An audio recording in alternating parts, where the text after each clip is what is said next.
The Chargers turned the oven on. They made the world think, oh, maybe we should bake a pie. Maybe we should bake a pie. The Chiefs had the Raiders put it all together and pop it in the oven. Like what? Pierce I don't understand what you're talking about. Pierce beat Mayo Experience. Mayo Experience. Mayo Experience. Mayo Experience. Experience. Welcome to the Pat Mayo Experience, presented by Underdog, the Week 7 picks against the spread. Cust Corner mini and a reaction to a bundle of trades that have happened in the NFL. You good people out there, if you want $500 in your pocket, I'm giving away $500 in cash. So what you need to do is sub to this channel, Mayo Media Network, on the YouTubes. You do that, and then you subscribe, rate, and review 5 stars to the Pat Mayo Experience audio podcast on Spotify and or Apple Podcasts to get your names in the draw. And if you've done it already, I mean, you can't sub to the YouTube channel twice, but you can most definitely rate and review the audio podcast, again, to bump yourself to the top of the list. We're in mid-season form. We need those rating and reviews, so please help us out. And always share the show around when you got it going on. Geoff, how is your Tuesday evening going? My Tuesday evening's going quite well. I've got no complaints, no qualms, excited for more football this weekend. That's great. That's great news. That's the level of enthusiasm I was expecting to hear from you. Yeah, no, I mean, I don't know whether I want to talk about Tim and pretend he's not in the room for a minute, but I don't know. I feel really bad for him. Like, I've never seen him like this, and I don't think we're going to get him turning on Rodgers yet, because while Rodgers is flawed, I don't really think he's responsible for yesterday. I'm really curious if Tim actually went to bed when he said he was going to bed. But I don't care what he says. If the Jets get a first down on the opening play next week, he's going to think they're going to win 4 games in a row. Well, they might win 4 games in a row based on the schedule. So let's bring him in. The coin is here, and the man that you saw on this thumbnail. No, that is not Aaron Rodgers. That's Tim after 2 years of Ozempic, and he looks like Fisher Stevens. It is Tim Andergust. Tim Andergust. That's not my name. How you feeling, sir? Devontae Adams traded to the Jets just like you wanted. Yeah, just like I wanted. Just like I haven't been saying for the last several weeks that it was not a necessity. So you don't want him. You want him thrown back on the pile? I think I made the analogy to someone earlier today. It's like going to a restaurant and being full to the brim, and then the house gives you a beautiful ice cream sundae for free on the house, but you're too full and you can't eat it, so it's no good to you. And so that's the way I feel. It's no good to me. Geoff, you have questions for Tim? No, I just feel bad for him because Tim is I always. don't feel bad.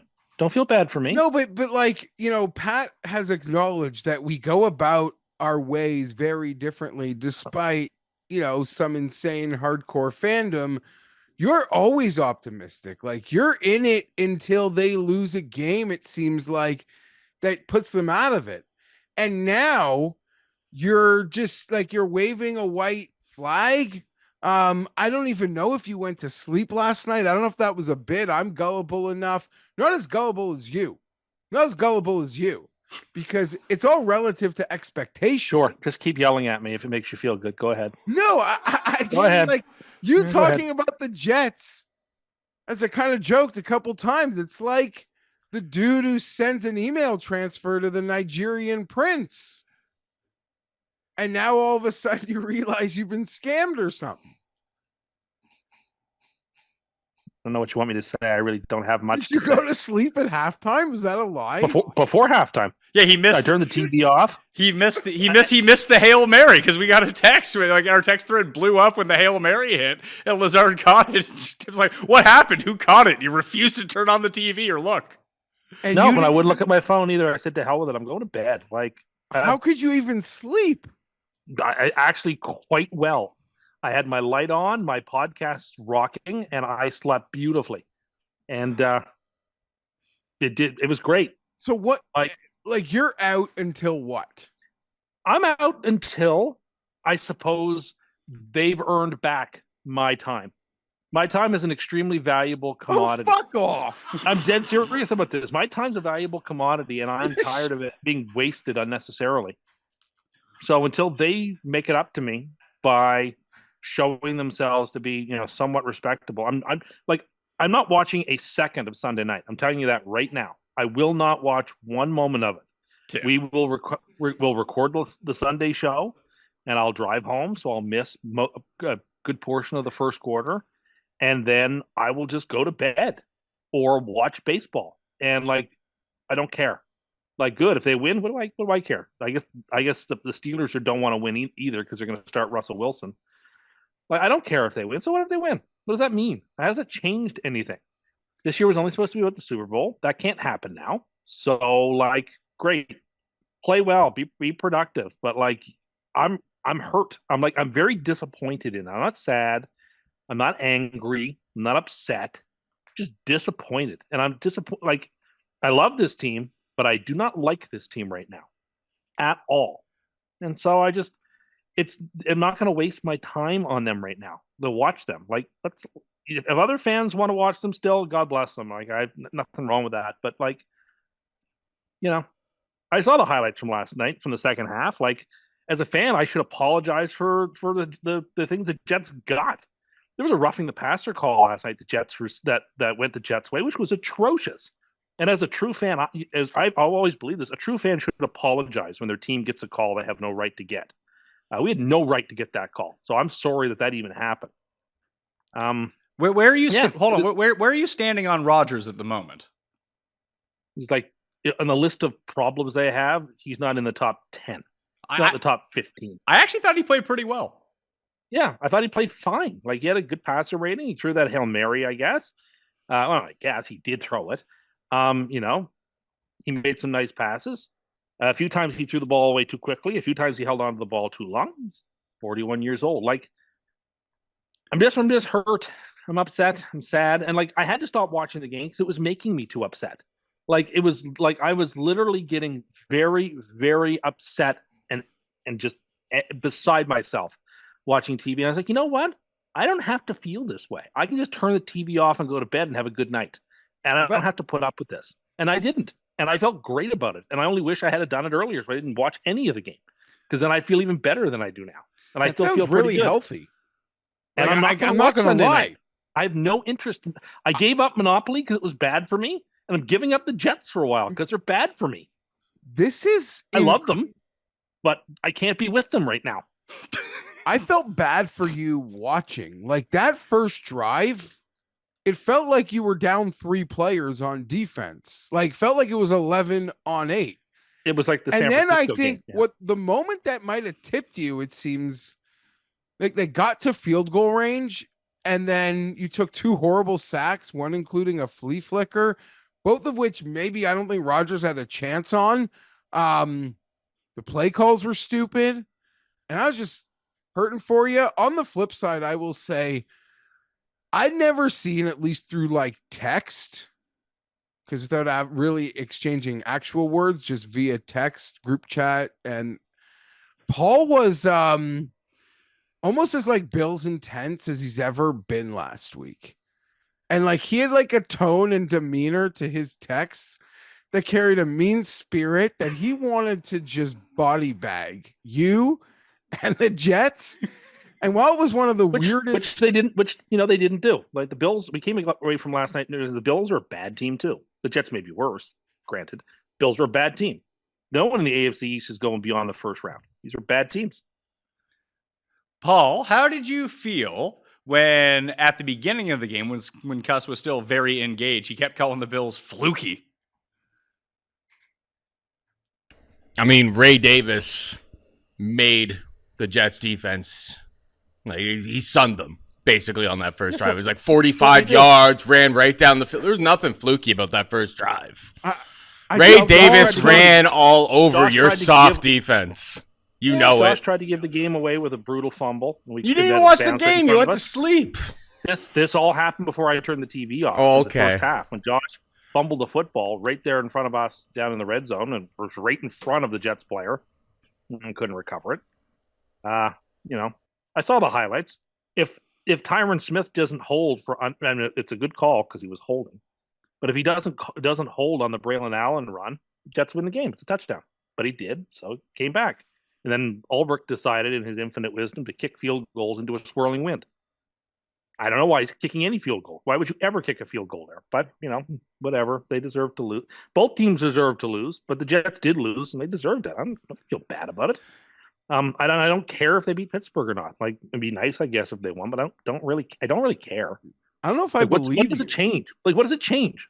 How does it materially lot. change anything? You said them winning 3 games in a row wouldn't change anything. I don't think it does. Like, they're 5-4, but they're still not going. That, like I said on the show last week and the week before and the week before that like the only table stakes that I was bringing forward was with this team winning a championship. That's not going to happen. You haven't made the playoffs in 16 years, and I honestly think. I don't make the playoffs. So this team can build on something for next year. Like, the quarterback is 41 years old. There's no building for next year. Like, this, it was all or nothing. There's no like lessons to be learned. Like the way if Washington were to get to the first or second round and lose, you're like, oh well, they really have a lot of important things they can build on going into the next couple of years. But the Jets don't have that. There's nothing to build on. Like, this is it, and this is as far as they go. Well, then okay, then you know what? I'm hurt and I'm disappointed, and I don't think it's good for me to watch Jets games because they make me very unhappy. And so what will make me happier is like watching baseball because that's fun, and going to sleep because that's more fun, and waking up rested. Your time is valuable. Baby, there's like my 20 time is more baseball my games time left max in the whole year. My time is more valuable than being wasted on watching whatever in the name of God the Jets are doing. So you're not going to hang out like Sunday at 1:00 with your buddies? If they're on a screen, that's fine. But like, if they're not going to make one of the screens, I ain't going to plead for us to put them on one of the screens. I'm not going out of my way to watch them. And like, we play the Patriots in 2 weeks. So like, there's a chance that game doesn't make one of the 15 TVs because there's no bye weeks next week for some reason. So there's like 10 early games. So if the Jets don't make it the TV, it's okay. If in they do, hindsight, that's okay. Firstly, I think, Paul, like when you called the Bills soft, I really think They were soft, but the Jets were also soft. They're not soft. They literally emasculated you on the opening drive of a game. And on the first drive, and then Josh Allen didn't even, I think, need to make a play on that drive. They're like, we are just, and listen, they could have lost the game too. The Bills flawed in a few ways. But I don't know, man. Like, soft, like both Jets seem like the soft team, to be honest. Both teams look soft. I have a question. Whatever, man. I have a question for you about Aaron Rodgers. Another one. Go ahead. He talked about taking more responsibility. The team needs to be accountable, and he called out Mike Williams after the game about running the wrong route on the very last play. I have to ask you, what was the route he was supposed to be running if that was the wrong route? Apparently, he was supposed to be running an inside route, and he broke it to the outside slightly rather than slightly inside. This is what I'm reading. There's a red line that they had on the field in practice, and he was supposed to break slightly to the inside, and he broke to the other side, but he also fell down.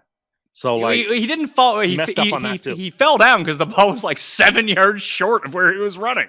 He had to stop and come back. As Aikman said, it's exactly where you want to put it because he puts his foot in the ground, comes back, he's wide open, he has the catch. Just didn't work out. I mean, like, there were other open people. He could have thrown it to somebody else. He could have thrown it to Breece Hall, who had no one around him. But they really shouldn't have even had that opportunity because they got extremely lucky that somehow Lazard caught a ball 3 plays earlier that was thrown through a keyhole that like had a 1% chance of working.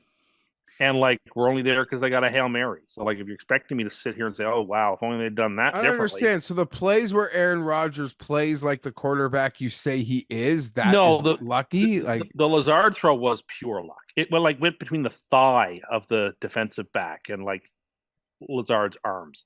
That was not a design throw that way. No, the Hail Mary is different. That's just Rodgers, the best to have ever thrown that pass. Like, it's almost not a shock. You think someone respectable is gonna want the job? Why would anyone respectable want the job? Yeah, like someone with options. Probably not. And sometimes that works out. but They I don't can. know. I think if they offered him a ton of money, I don't know. And I was sort of joking to people today that like I'm now ready for my Dion and Shatter Sanders combo to come into New York next year. I'm ready for it. That could I'm work. prepared. Sign me up for that. That will be like 3 years of pure entertainment for us on the show. I'm prepared for that. That's where I believe things are sad. Whatever, man. Like they're a joke and they're acting like clowns and they've lost my respect. Until they earn my respect back, I'm just Your ability to go from like A I kind of to don't want. I B, kind of your like ability to go from like A to B. And I'm not saying your current opinion is wrong, but it's so messed up when like it's literally was a 50-50 game that they could have won. It was one of the weirdest games. I think a lot of people, myself, like It was a long terrible time. it was a terrible game to watch. Yeah, it's just a strange, bad game. both teams had 100 yards and penalties. Yeah. But I don't understand how you can just quickly go from one spectrum to the other. I so told fast. you, and they showed it last night on the broadcast, right? That that game was the hinge game. The Jets were the mathematical favorites if they won the game, win the division, and they were big underdogs if they lost it.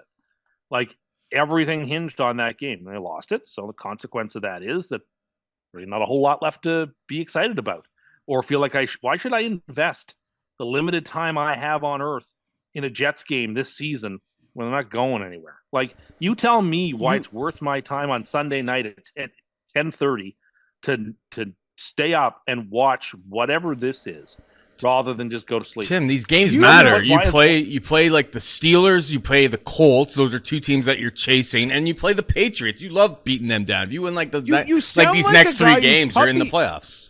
You sound like your puppy died. I'm somebody I'm someone who's extremely disappointed in a franchise that I love dearly. And like, but you don't think like really you take no responsibility for how you feel because you were dumb enough to not only think in your head, but to say it in personal correspondence with your friends, and then to come on this show multiple times and talk it into a microphone that Mike Williams was a top 10 receiver. And everyone's like, I don't know, Tim. Like, I think that's like 10 plus 40 is like closer to where he is. Like he's a 50. You know, obviously he's completely washed up. He was probably washed up when he was still with the Chargers, and I just didn't want to see it. Sure, I was wrong about that. It's okay. Wrong about a lot of things. We have a whole show every year that's dedicated to all the things I'm wrong about. It's okay. Geoff, do you think the Adams is like, what does this do for the Jets? Like, does it make them substantially better? Because I kind of think it does. Why is taking a washed up receiver from the Raiders, which is what both the Jets and Bills did today, why is signing old washed up Raiders receivers, you know, the cure to what ails you? I mean, Adams has been he's good the past 2 years. Curse of course. No. Reverse curse him to what? Wins? For what may I hope? Like a month straight of wins, and then again, how does that change anything? How can that change anything? Baltimore would beat them by 35 points.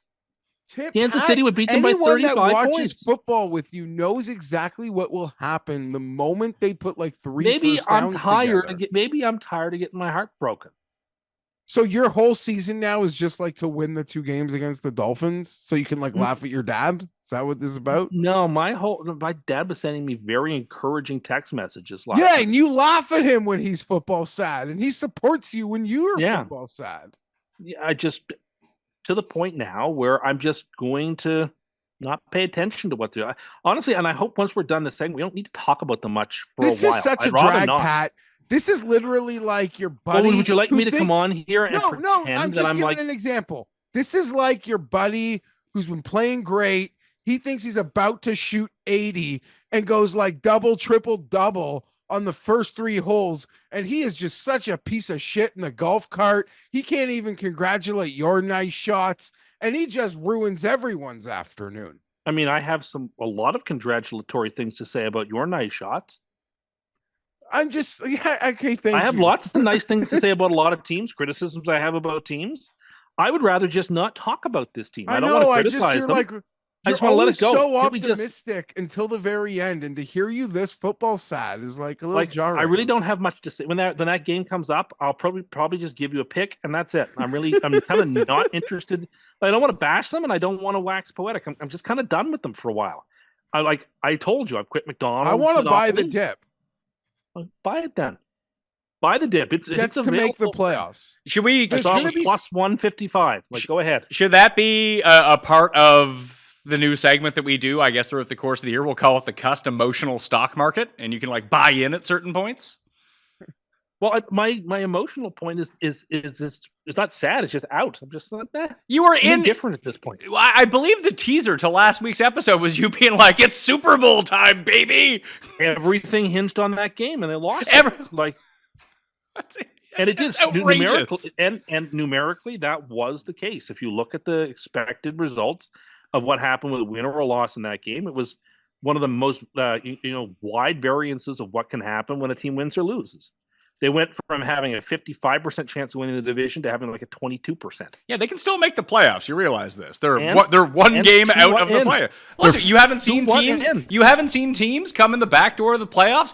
I believe when Aaron Rodgers won the Super Bowl, that's exactly what Green Bay did.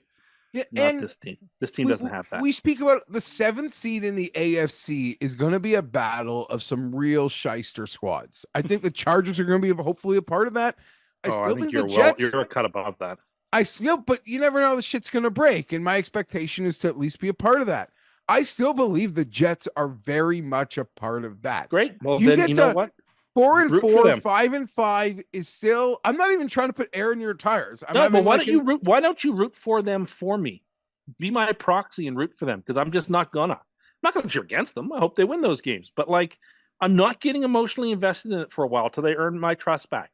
The They gotta owner, earn me I'll back. say this, like, okay, the owner might be an idiot, but at this point, like, he's now trying to do anything he humanly can to still give you what you want, and you're saying, fuck that. I'm out. Because I think it's too little too late. I just don't see how this could work out. I don't think if Adams had a Pro Bowl season, that would make a difference. They had 2 receivers catch over 100 yards yesterday and a running back run for over 100 yards, and they lost. Well, they did everything they possibly could at so many dumb points. It almost felt like watching an older version of the Chargers, So especially why do when I want Mike to watch Williams. that? So why do I slips. want to watch that? In what way is that a good use of my time? You've nothing better to do. Yes, not getting my heart stomped on and not walking around screaming at my television is a better use of Yeah, my but I mean, time. Sunday afternoon, you hang out with your friends. You got nothing better to do than watch. No, but it ball. doesn't mean I have to watch the game. Like, I'll keep an eye on it, but I'm not going to like watch as intently as I need to because I don't need to. It's okay. Let's switch gears here. Paul, the Bills traded for Amari Cooper. I feel like you feel really good about that. The worst receiver in football this year, according to the numbers. The worst. Not one of the worst. The worst, according to ESPN. Yeah. Congratulations. I You mean- somehow traded for the worst possible player you could trade for. Well done. You traded Park Place for Baltic Avenue. You see, Good Tim, job. this is why I come hard at you, though, right? So you can't just. I mean, I'm quoting numbers at you. I'm not lying. You didn't say a number in that rant. Yeah, by you the way. actually didn't say a number. You just like according to ESPN. I saw you retweet that earlier. You said I actually worst saw place. that earlier, but like I don't know, maybe going from Deshaun Watson to Josh Allen could be, beneficial to the trajectory of Amari Cooper. I don't know. If you look at our wide He receiver, leads the league in drops. yeah, well, I mean, you even commented when we were watching the Cleveland game on Sunday when Cooper was wide open and had that drop, which counted for him, of how poorly the ball was thrown to a wide open Amari Cooper. Sure, the ball was poorly thrown. But the strategy to beating the Buffalo Bills is make Josh Allen throw.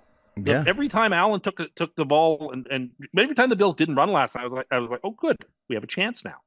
Because the Bills just were able to run at will on the Jets. Anytime Allen's throwing is a recipe for success for the defense.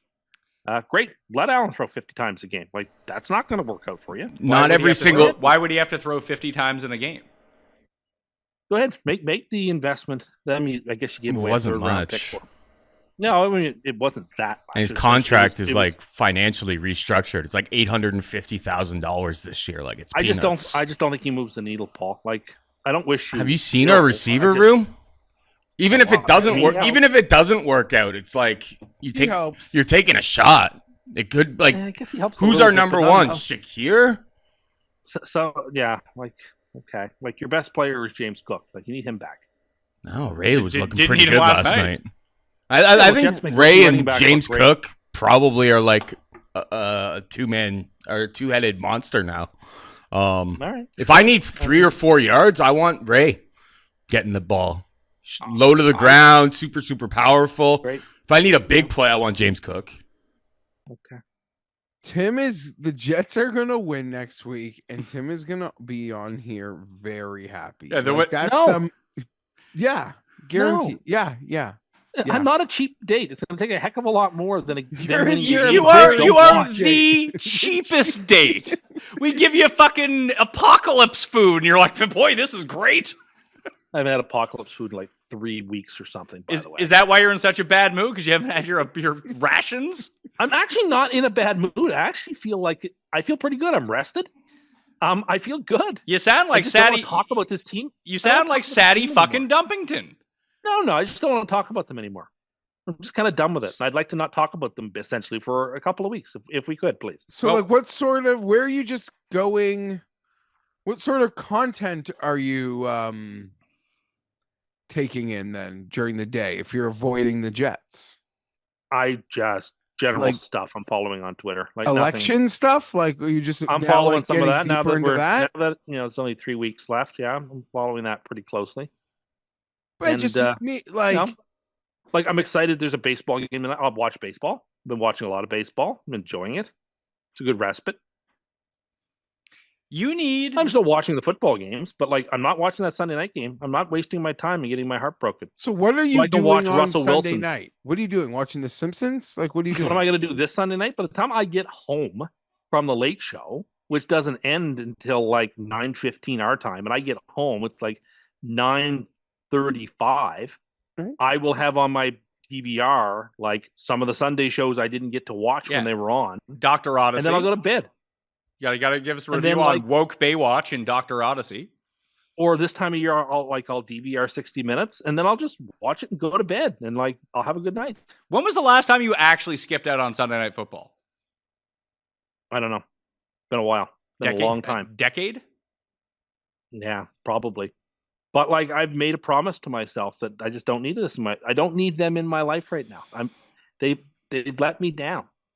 I really So, And like- like my way of expressing my displeasure in their performance is I will withhold my viewership until they prove themselves that they're worthy. So hold of on it. a second. You do the Sunday night show. You're on your way home. You find out the Jets scored like a 7-play opening drive touchdown, maybe even Adams. You are not putting the game on. Last night I found out they got a Hail Mary touchdown, and I didn't put the game back on. I feel like that's less even- impressive, though. Like, that's a fluky play if we're going to talk about fluky stuff. Yeah, great. They have But- a 7-play drive. They're capable of that. They can do that.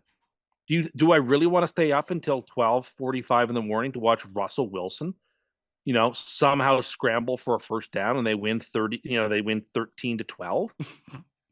Does that sound like fun to you, Geoff? I understand next week you got to stay up until like 2 a.m. your time to watch the Chargers, but you can stay up late if you want. I don't want to. There's a quote here from Woody Johnson, Tim, and I think you should really take Great. it to heart. The I'm quote very is, excited. thinking is overrated. You have to look forward. We have to look forward to the games we're going to play each week and every week and try to win them all. You just have to go with your instinct, and that's what's best to build a team. Woody Johnson. Those brilliant. Are those the brilliant pearls of wisdom that have brought them 13 consecutive seasons of not being in the playoffs? Got some shots taken at him by Bill Belichick on the Manning cast, too. Well, as many people Oh. noted, like that he's personally cost Bill Belichick some money. So it's not surprising that there would be some bad blood between the two of them. I very much enjoyed that, Geoff. Belichick is great. I I couldn't could say watch the more. Manning cast. It wasn't on TV. I thought it. No, Was I it- think they put it. I think they put it on the app, which I'm just not going to watch.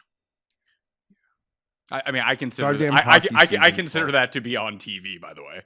Okay, but it's not on my TV, so I'm just not going to watch. But you could get it if you wanted to. I'm not going through that effort. I have cable, so I don't have to use apps. But you're not even Don't watching. even You're use not an even app. watching the games that are on cable. So why do you even have cable? Not watching that game, although you could watch that game without much cable. right. I don't care. Let's recap last week and how we did. Geoff hit us with the results. How did we do, Geoff? No. Yeah, please, Geoff, tell us. I got it. I Oh. believe Pat and I went 8-6. Correct. Tim went 9-5. Correct. Pat and I won our super locks. Very impressive Detroit call by me. Tim lost with the Jets on his super lock. So and that Tim, was a tough but one. Tim, you won the teaser. No, I didn't. Yeah, you did. No. Oh, yeah, because I put the Jets on the teaser. Yeah, that's right. Yeah. Yeah, the four game, 6.5 point teaser. You got it. It worked. Oh, congrats, Hooray. Tim. You've improved to 1-5 for the year, 28 and 141 all time. I'm 5-1 in super locks. Tim is 1-5. Geoff has improved to 2-3 with his push in there. And the coin finally had a bad week, Geoff. 5-9 for the coin, yet still leads all of us. Leads Tim by 5 games. Tim is the closest chaser to the coin right now in the overall picks contest. Tim, I mean, like, holy shit. Maybe the most jarring thing about all this is Tim didn't even know he won the super lock, wasn't even prepared to ask or take credit. I mean, for his parlay, wasn't even prepared to ask or take credit for it. Yeah, Like, he that's a point. really is just out of sorts. Well, Yeah. let's get to the games then. We can start talking about the games if that would make Tim happy. Thursday night football, Denver at New Orleans. If you use code Mayo at Underdog right now, you will get a free pick for this game and a deposit bonus of up to $1,000. It will be a Bo Nix free pick. You got to see a lot of Bo Nix on the weekend, Geoff. He looks really good. You know who he is? Blake Bortles. I don't know if he'll always be Blake Bortles, but you turn on garbage time, Bo Nix starts looking good. Yeah. Key word, like garbage time. Garbage time when the other team is out their top 3 corners. Sympathy to Denver losing Surtain that early in the game. That obviously like impacts how, what they prepared to do all week. I still think Bo Nix sucks. I still think he sucks. 23-0. Can't do anything till the fourth quarter. Running around with the chicken with his head cut off. Not reliable. I'm not miss me with that Bo Nix shit, as the kids would say. So you're taking Denver? It's a tough one because the Saints got all those injuries. Yeah, so here's what we're looking for with the Saints right now. Olave's out. Shaheed's probably going to be out. Tim, your guy, is going to be their wide receiver 1. Taysom may be back, and Rattler starting at quarterback. Out of principle, I want the Saints, though, I think. Yeah, I don't know how you could play against the Saints here.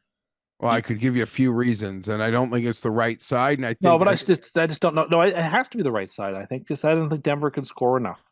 Yeah, Orleans but we're still gonna getting a bad score. number right now. Like, just on line value, I feel like taking Denver now would be the move because I think it'll be worse by Thursday. But You think it'll be I'm on the worse? Hold on. Saints. You think it'll be worse by Thursday? Like the Saints are 2-point dogs at home in this game. You think it goes higher? yeah, when the injury report actually gets like official. That's already baked in, though. They're anticipating all these players being out. If anything, I think it swings back towards New Orleans. I like New Orleans. It's going to be an ugly game, and I could complain about Park Avenue if Tim won't, but I'll save it for coming weeks. Why are you so mad at Park Avenue? Oh, I deep dove the Chargers schedule, and holy fuck, are we there's like 4 games where we are in distinct rest disadvantage and the other team has a distinct advantage. I want to say it starts next week.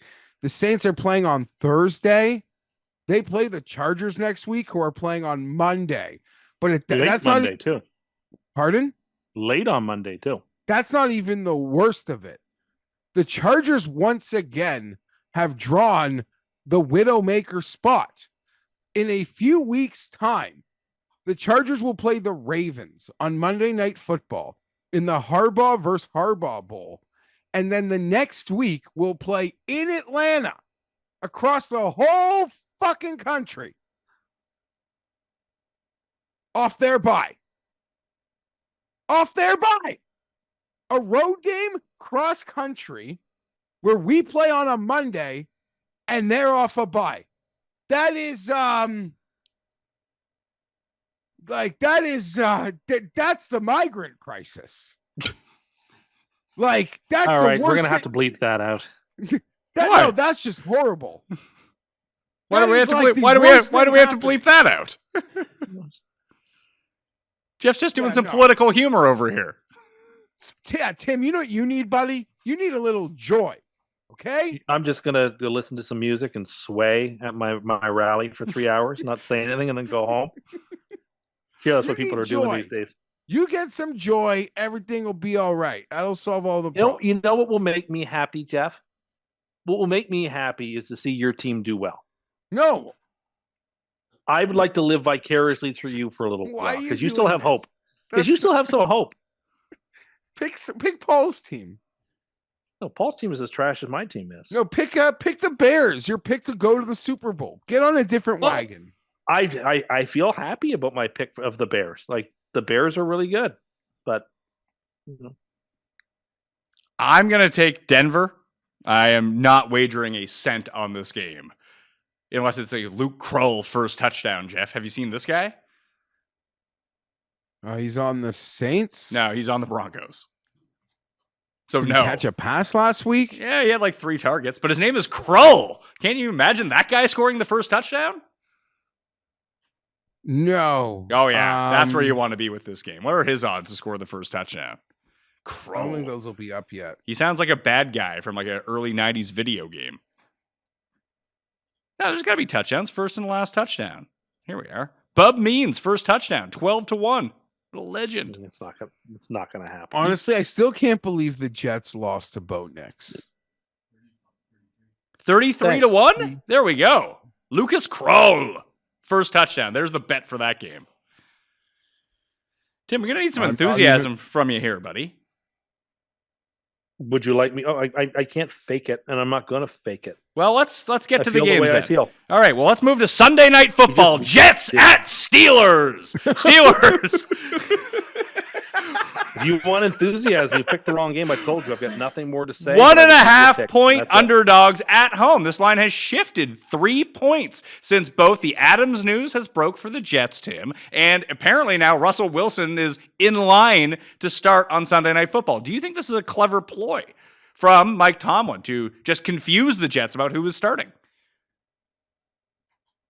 I don't know what it is. If you subject yourself to Russell Wilson versus the Jets on Sunday night, you don't like yourself. What does that mean? I'm going to watch. I like right, myself. Well, go ahead, watch. You're going to be upset that you let that 3.5 hours of your life go by, doing something else productive. Oh, okay. I'm going to take I'll the pick Jets. the Steelers. The Steelers are tough. Yeah, he's so out of this. We got to get on the Jets. Oh, yeah. Steelers are tough. They just run all over the Jets. What are the Jets actually to make the playoffs? I think I want to make ball. this bet. It's like plus 150. Plus 150? They're like 40% to still make the playoffs per the odds, Top Cat. Like, you're giving up too soon.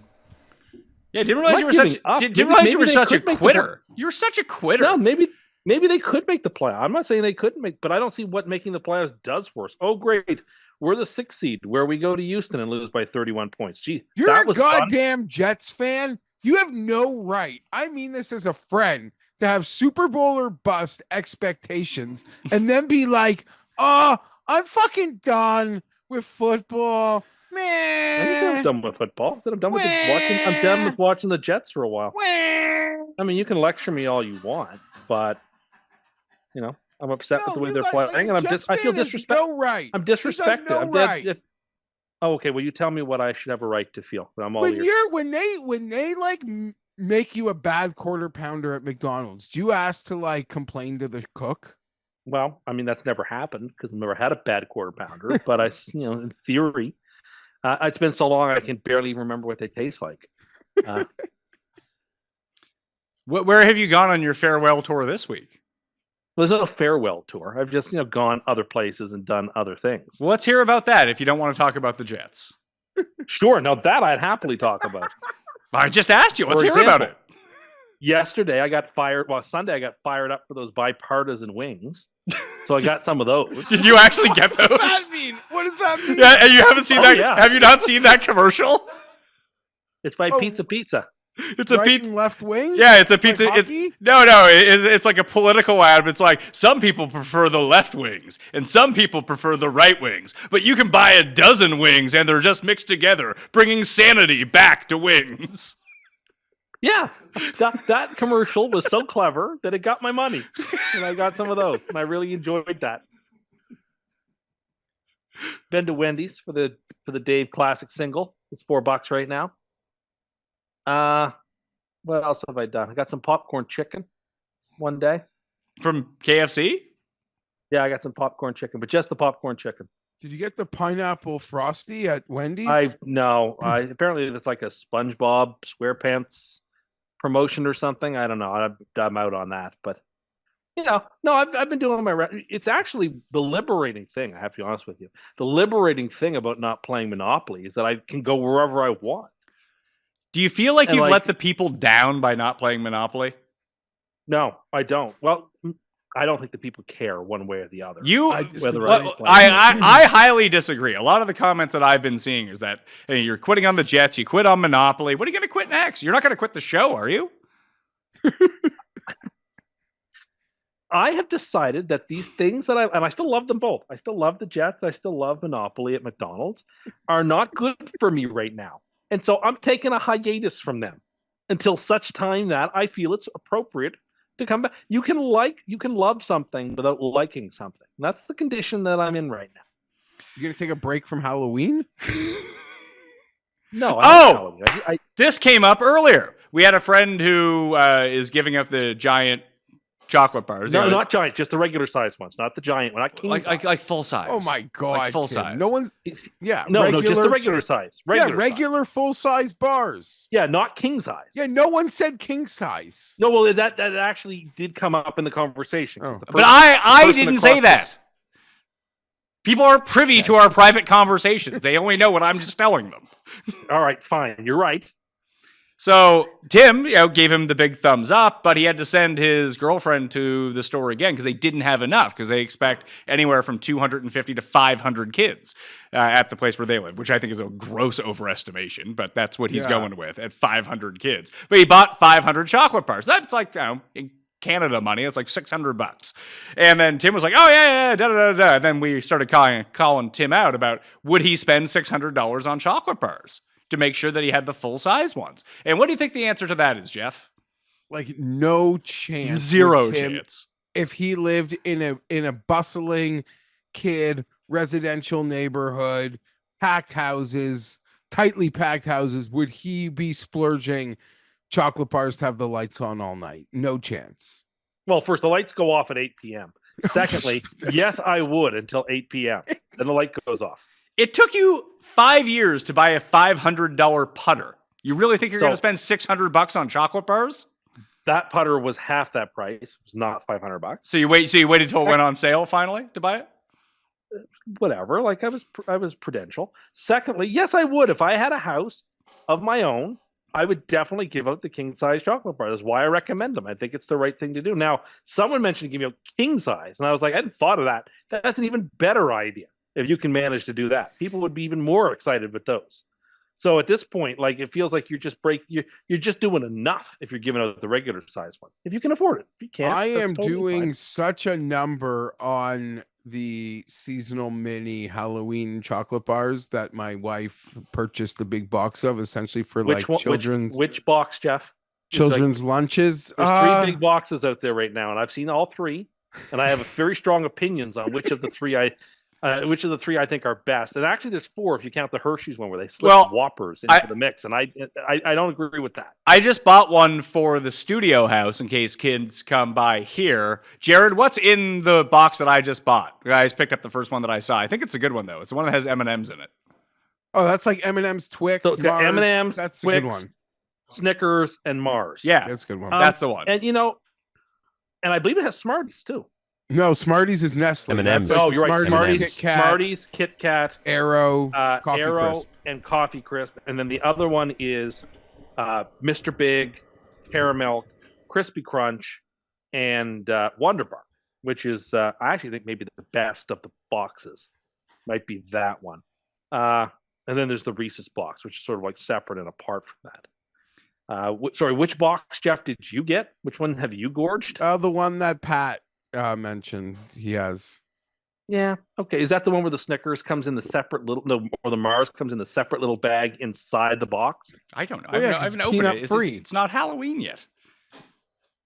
Jeff has been eating these. He knows. Yeah. Okay, so I have two comments on this. One, Geoff, because Tim can give out, because he lives in a building, that he can give out candy as well, and he refuses to buy the big ones because he thinks it'll hurt the feelings of the other residents who don't give out the big ones. That's why he's not doing it.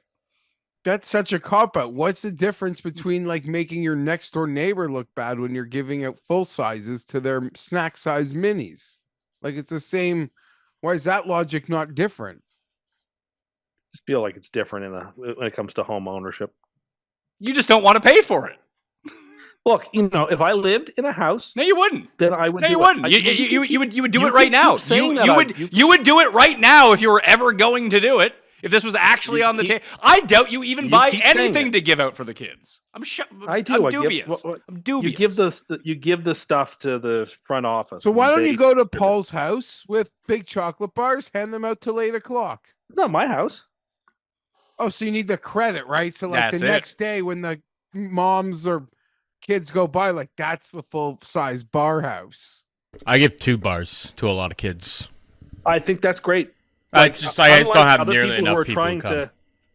Well, it's just unlike other people who are trying to cover up and make excuses for why they don't do it. I just wanted to say thank you, Paul. for I doing give it. hand. I don't. Yeah, I don't know, man. I give the handfuls of the minis. Because here's the thing. I Jeff. give handfuls. Like I'm out there like literally giving handfuls of candy, but I'm not giving full size bars. It's just I don't know. Do you know why? You want those full size bars for you? You bet you have some full that's- size bars near you. That is the whole thing right there. The only people that want to give out the full-size bars are the people who want their kids to come home with full-size bars so they can eat them themselves. Little kids, you can't be giving them full-size bars at 8 p.m. in the evening. They're going to be up till fucking 3 a.m. That's not my problem. My kids, even if they got a full size bar, like at any point, I would eat it. They're not even getting that. So you give your kids a full size bar, that's going to me. They can eat the minis. They'll be so happy.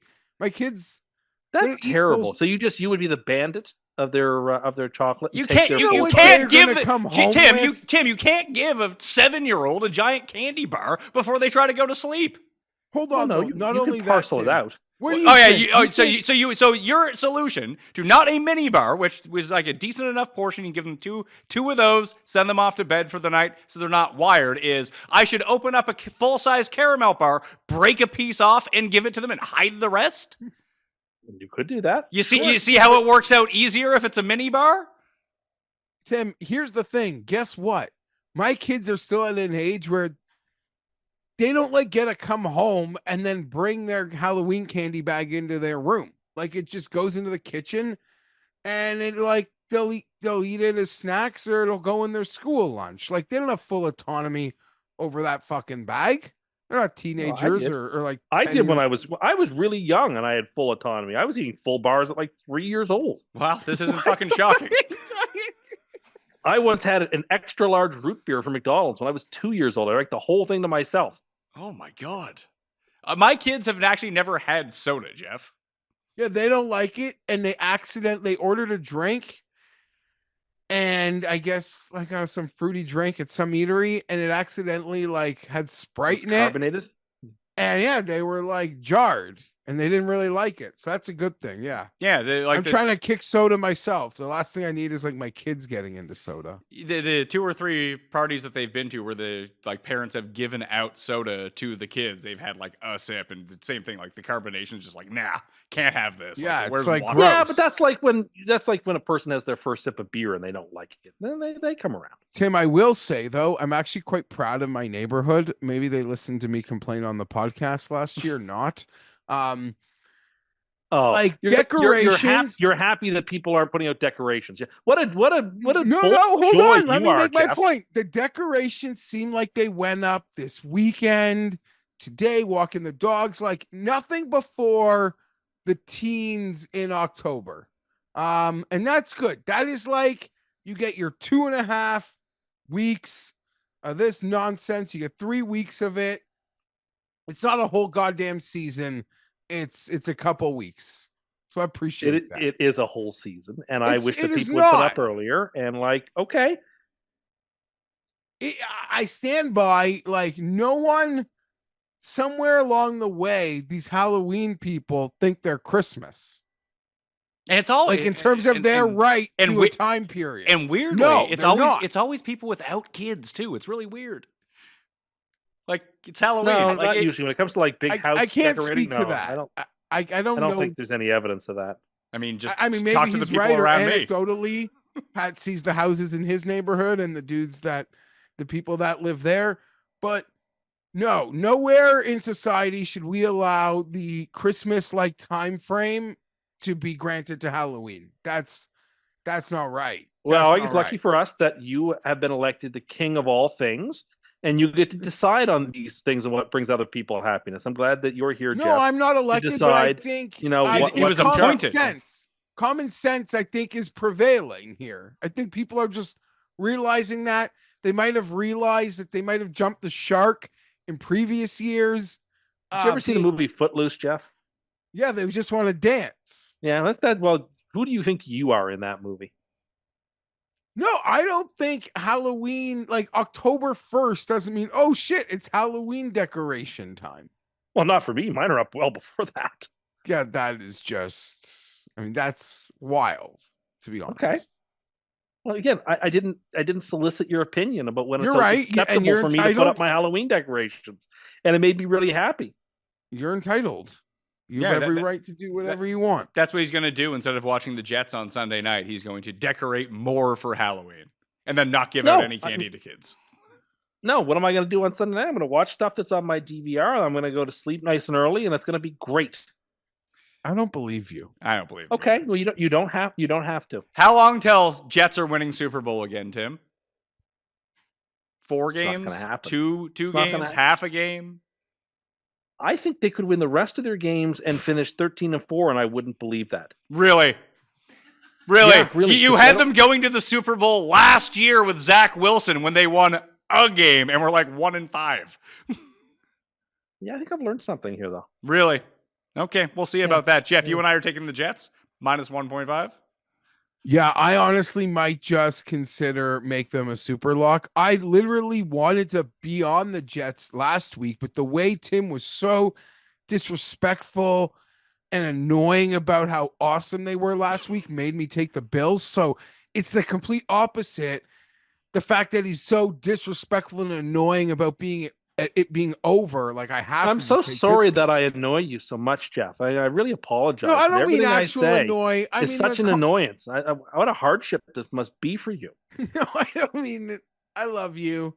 I love you, buddy. I just mean, like, you are making your vibes are actually an easy indicator of how to bet the Jets. Like, I would have given up my chair so you could watch the Chargers.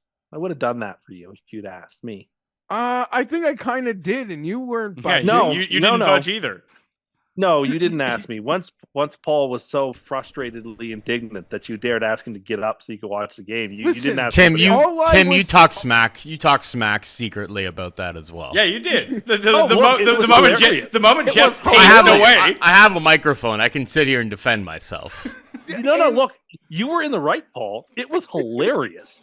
But had he asked me, I actually would have gotten up. No, you It was wouldn't not have. hilarious. You are I the still you would've are the made fun you are of the him. king of retroactive empty promises. The thing is, I don't even know. Also, there might have been things that I was saying in my head, but not out loud, like only meaning for this drive, this red zone vote possession. for Geoff. Vote And in for my Geoff. head, I was also just thinking, like, Paul's probably gonna get up, like he's probably gonna get up for a cigarette in a few minutes. Maybe he can just like start his walk to his jacket or his shoes like 2 plays early. Like that's all that was going on in my head. This wasn't a permanent swap. But no, Tim, when I say annoy, I just mean like your extremes over the last couple weeks on like where you think they are based on these like coin flip nose hair losses, just like kind of annoying. Yeah, but I love you. You don't actually annoy me, and you make it easier to cap the Jets, I think. Let's go to London, I'm happy that where the Jets owner could be ambassador once again. Do you think he'd get back? Do you think he'd be the UK ambassador again, Tim? I would be very surprised if someone got the same ambassador appointment in 2 non-consecutive terms. Maybe it's happened, but I got my doubts. I mean, we'd have to go back to see who Grover Cleveland made ambassador to England back then, I suppose. That's He true. will be an ambassador again, but it's hard to get a higher profile one than England. So it Yeah, could just be it's some like the plum position, isn't it? It's very so his difficult. next choice is probably going to be like the bougie, exotic, like Monaco. nice. Yeah, exactly. Like not nearly as important, but like very high status and VIP, I guess. Yeah, that's true. Well, this time in London, we get the revenge of 1776. The Patriots are going to London to take on London's team, the Jacksonville Jaguars. -5.5, the Jags are favored. Listen, the Patriots are probably the worst team in the league, but I am taking them +5.5. I don't care if, like, the Jags know, Tim, who the concierge by name is now, and they really have their route mapped out of how to get to the stadium. They're actively bad, and they quit on their team. They quit on their coach. He's not coming back from England. I agree with you completely.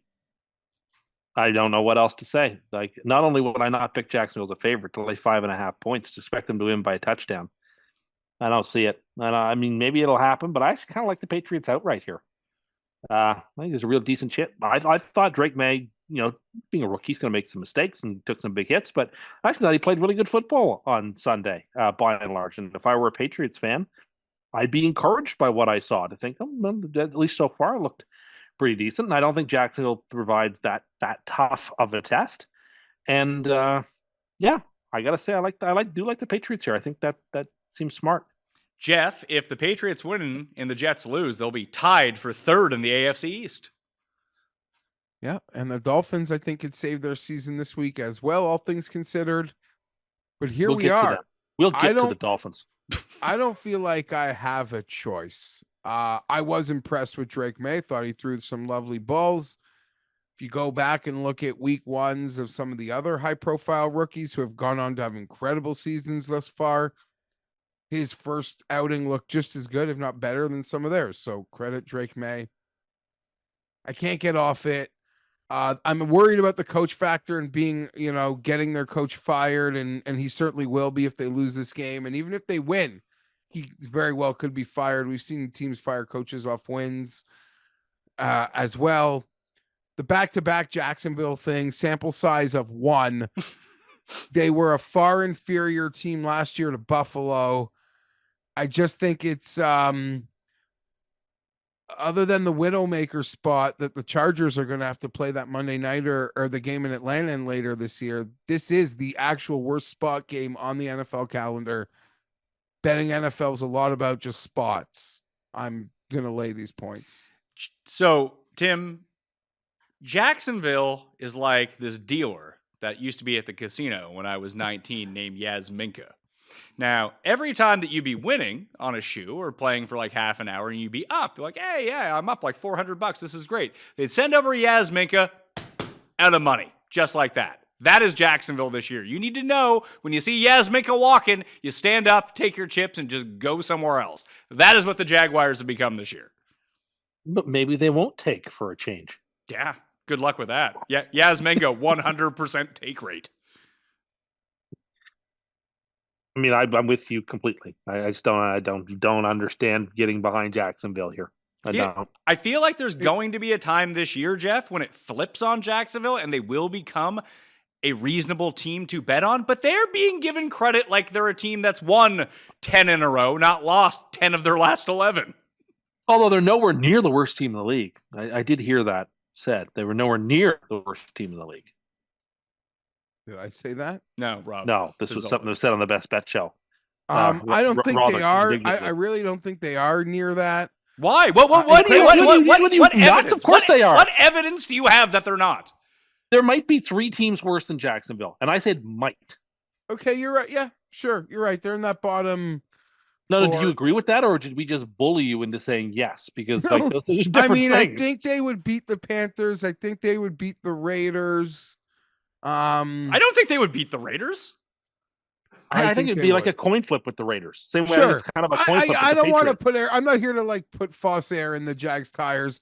I hate that this is just going to go from like a nuclear smash play for me to just like a bet because I just really hate the situation. If this is any other team in football with these 2 weeks under any normal circumstance, rookie head coach, just any kind of normal vibes, I would like nuclear whale the Jags in this spot this week. They're gonna win this game. They're gonna beat the Patriots handily. Okay. Well, they're 5.5-point favorites, so they better if they want to cover. And it's at Wembley, by the way. I didn't realize the Jaguars were such a wagon, and I'm too bad I'm on the other side of it. No, but they are playing the worst team in the league. I don't know if there's that much difference between these teams. Yeah. It's just Jacksonville has guys that you roster on your losing fantasy teams, so it's like it feels like they have better players. Okay, maybe you're right. And Drake May could look even better this week. Wouldn't shock at all. The move is like if it's the Jags fire sale, which has already started for their defense, that they should just try to trade for Kevin Stefanski. That's the move. Get a real coach with Trevor Lawrence and see what he can do. See if his career can be saved. Because this ain't working with Doug Pete. I actually think it's a pretty good situation. The owner, he's willing to spend. He doesn't meddle. If you think Maybe Trevor he Lawrence, should. Maybe he should. Like Maybe if- he should. like I know the- outside the- of like the Urban Meyer situation was like extreme nut low. Seems like he's an owner that's very patient, but it's time to let this guy go. And not to bring everything back to Brandon Staley, but the patheticness of the Jaguars should just make the football world hate that piece of shit more. How we fucking blew that lead to these fucking guys. Fuck everyone. For almost about 2 decades, the irons were really the only good part of my golf game, unless you include 300-yard drives, which meant hitting it about 150 yards straight and 150 yards with slice into the woods to the right. So I finally went and got lessons, straightened out my swing, and all of a sudden I could drive the ball pretty decently, pretty straight. And then my irons just kind of went wayward with the new compression that I was getting onto the ball. So it was time for me to make a change with my irons. So when I heard about the new PXG Black Ops irons and how they can dramatically improve my game, I had to give them a try. Booked a fitting with the PXG location, brought in my current irons, and took the PXG challenge. The staff was amazing. We worked on my ball flight through TrackMan in order to find the perfect irons and the perfect length and the perfect loft for what my game demands these days. And the new Black Ops irons are incredibly easy to hit, they maximize performance, and they're fun. Oh, and they're only $149.99 a stick. That is a great price for a great golf iron. So take the PXG Irons Challenge. It's a ton of fun, and if PXG's new Black Ops irons don't outperform your current irons by delivering either more distance or tighter dispersion, that means better accuracy, during your fitting, you'll get a $250 MasterCards reward card. Hurry, this offer ends October 7th. Book your fitting today at pxg.com. That's pxg.com. This show is sponsored by BetterHelp. Kids are always learning and growing, but as adults, sometimes we lose that curiosity. What's something you'd like to learn? Gardening? A new language? Or, for me personally, how to finally beat your best friend in golf? Not Cust, but, my other friends. I want to beat them at golf. I can beat Cust, no problem. Therapy can help reconnect you with your sense of wonder because your back-to-school era can come, honestly, at any age. It's helpful learning positive coping skills and how to set boundaries, and it empowers you to be the best version of yourself. It isn't just for those who've experienced major traumas. If you're thinking about starting therapy, give BetterHelp a try. It's entirely online, designed to be convenient, flexible, and suited to your schedule. All the best things that you need. Just fill out a brief questionnaire and get matched with a licensed therapist and switch therapists anytime for no additional charge. Rediscover your curiosity with BetterHelp.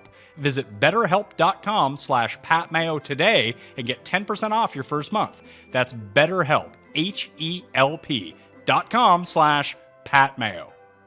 Cincinnati and Cleveland. Although Amari Cooper is gone, Deshaun Watson remains as the starting quarterback. They are 6-point underdogs at home to the Bengals. The Bengals D actually looked pretty decent on Sunday Night Football, albeit it was against the Giants, who had been moving the ball pretty well. Maybe Seattle's defense is just that bad. The Browns did cover last week, and I don't know, it's a division game. It's a big home dog. Do you think, Geoff, that the Browns can limit the Bengals to 20 points? Yes. I lean the Browns in this game. Okay. I love it, but I don't trust the Bengals for shit. Not for nothing. I don't trust them. I don't have the guts to bet against them, but the Browns are going to cover this game. It's going to be like just a tight, weird AFC North game. What do you think, Tim? Because this is a game where this could just this could be the game where it's the end of Watson. Like they just lose like 40-3 or something. That wouldn't change anything. This is like Costanza doing circles in the parking lot with the World Series trophy. I don't think it would make a difference. It wouldn't make. It's like I said, it wouldn't make a difference. You don't think he's getting benched ever? Not for quite a while. I don't think they're nowhere even remotely close to benching him. No. Well, you have to figure out. Tease You have to figure out where your season's at as well. Like, what would be the point of playing? Over. What would be the point of playing Jameis right now, Geoff? Because if they continue to the play season's Watson, done. they might get the number 1 pick. Yeah, like the season is done for Cleveland, and like no one's going to hold Stefanski responsible for what's happening. Oh, Browns fans do. I was shocked. I was shocked by this because he had to come out and say like, "Hey, Deshaun's our guy. We're sticking with him." And then I just clicked on it and I read below and saw these people like Browns fans, like Jimmy Cleveland 842. Maybe they're bots. I don't know. But just like we need to fire this guy. They can't keep playing Watson. Like they think this is his idea to keep playing Deshaun Watson. I do have tremendous empathy for Browns fans. It must be extremely difficult to cheer for a team who traded away its future and got nothing for it and now doesn't have a future for a while. That must be extremely hard. So I feel for them. My recommendation is stop watching. You'll feel a lot better. You will. You'll be a lot happier. I'm going to tease the Bengals down to a pick 'em. And I'm going to take the Bengals here. With the due caution that Geoff provides, that like this game might be played both in the teens and therefore the Browns could cover. But I think it's a 21-10 Cincinnati game. So. I'm going to take Cleveland as well, Geoff. I can't imagine anyone is on Cleveland +6, or maybe it just becomes like the super dog of the week. But I know who will be on the Browns +6. Who loves pooches at home? Yeah, but they're playing cats. That's true. And he did lose a loser leaves town match with the Panthers last week, so he can't use them anymore. True. He only has 3 of 4 cats to pick from. That is true. Do you think? Like, I almost think you shouldn't bring up that he can't use Carolina again. Just wait for him to use Carolina again before you bring it. Yes, I agree with this completely. You don't make mention of it. You don't make reference of it until he decides to. I think this is a great idea. Because he's going to try to use 100%. They're going to be getting so many points. You certainly like the game they put Bryce back in or something. Cam's going to be right back. They're getting 7.5 this week. Like no warning of all. Don't mention it. Don't bring it up. Just see how long it takes for him to pick Carolina. I think that's great. That's great television right there. Lions at Vikings coming off the bye week. It does appear like TJ Hawkinson could be back for the Vikings, and Aaron Jones might try to play in this game. If not, it's going to be Ty Chandler. Obviously, Aiden Hutchinson out for the season for the Lions. We'll see if they end up making a move, because I have heard that your guy, Hassan Reddick, could be on the block here, Tim. Yeah, I think because of the penalty the Jets incur by trading him to an NFC team, I think it's less likely he would go to a team like the Lions and more likely to go to a team in the AFC. But if the return was right, I mean, it's going to cost us a 2nd-round pick if we trade him to the Lions. So I don't want that. Myles Garrett could be available, I've heard. Yeah, he makes a lot more sense. The Jacksonville has some beautiful pass rushers too that you might want to bring in. I don't believe that Myles Garrett's actually available. It does seem like a lot, but I mean, if you're really, you're cooked. That's like last year, and maybe even more. This is like times 3 of last year when they're like Patty Surtain is available. Like, okay, like no one, like the trade would be so stupid. Well, I actually think the cap hit for Myles Garrett to the Browns in dead cap if they traded him is actually just not worth it. Unless you got like 2 first-round picks for him. Basically got the Brian Burns deal. There's absolutely no way it would happen. I don't think the Lions actually want to go down that road. They need to figure out something to patch this together because Hutchinson was their pass rush. And I actually think this is the week to get the Lions. Minnesota coming off the bye. And if they can continue to pressure the quarterback like they have been doing so far this season, that's when Goff plays his bad games, Geoff. And he turns into pumpkin Goff. Now, this could flip the other way. It turns out that Minnesota was not nearly as good as everyone thought, and Detroit actually is, and they absolutely wiped the floor with them. But I like Minnesota to cover the 2.5. Just blindly taking Kevin O'Connell off a bye. But as impressive as a win, well, I guess you could make a, depends what you think of Dallas, I guess, with that injury was with their defense. This is the big screen game though, right? That morning slate. It's this or Houston Green Bay, I think. Or we just put it on NBC and wait for Jets Pittsburgh to come on. Well, you could do that. It's like waiting for Godot. It's never going to arrive. I still think Jacksonville should trade cat to cat, trade some Lions, some of their really good pass rushers, because that would make more sense.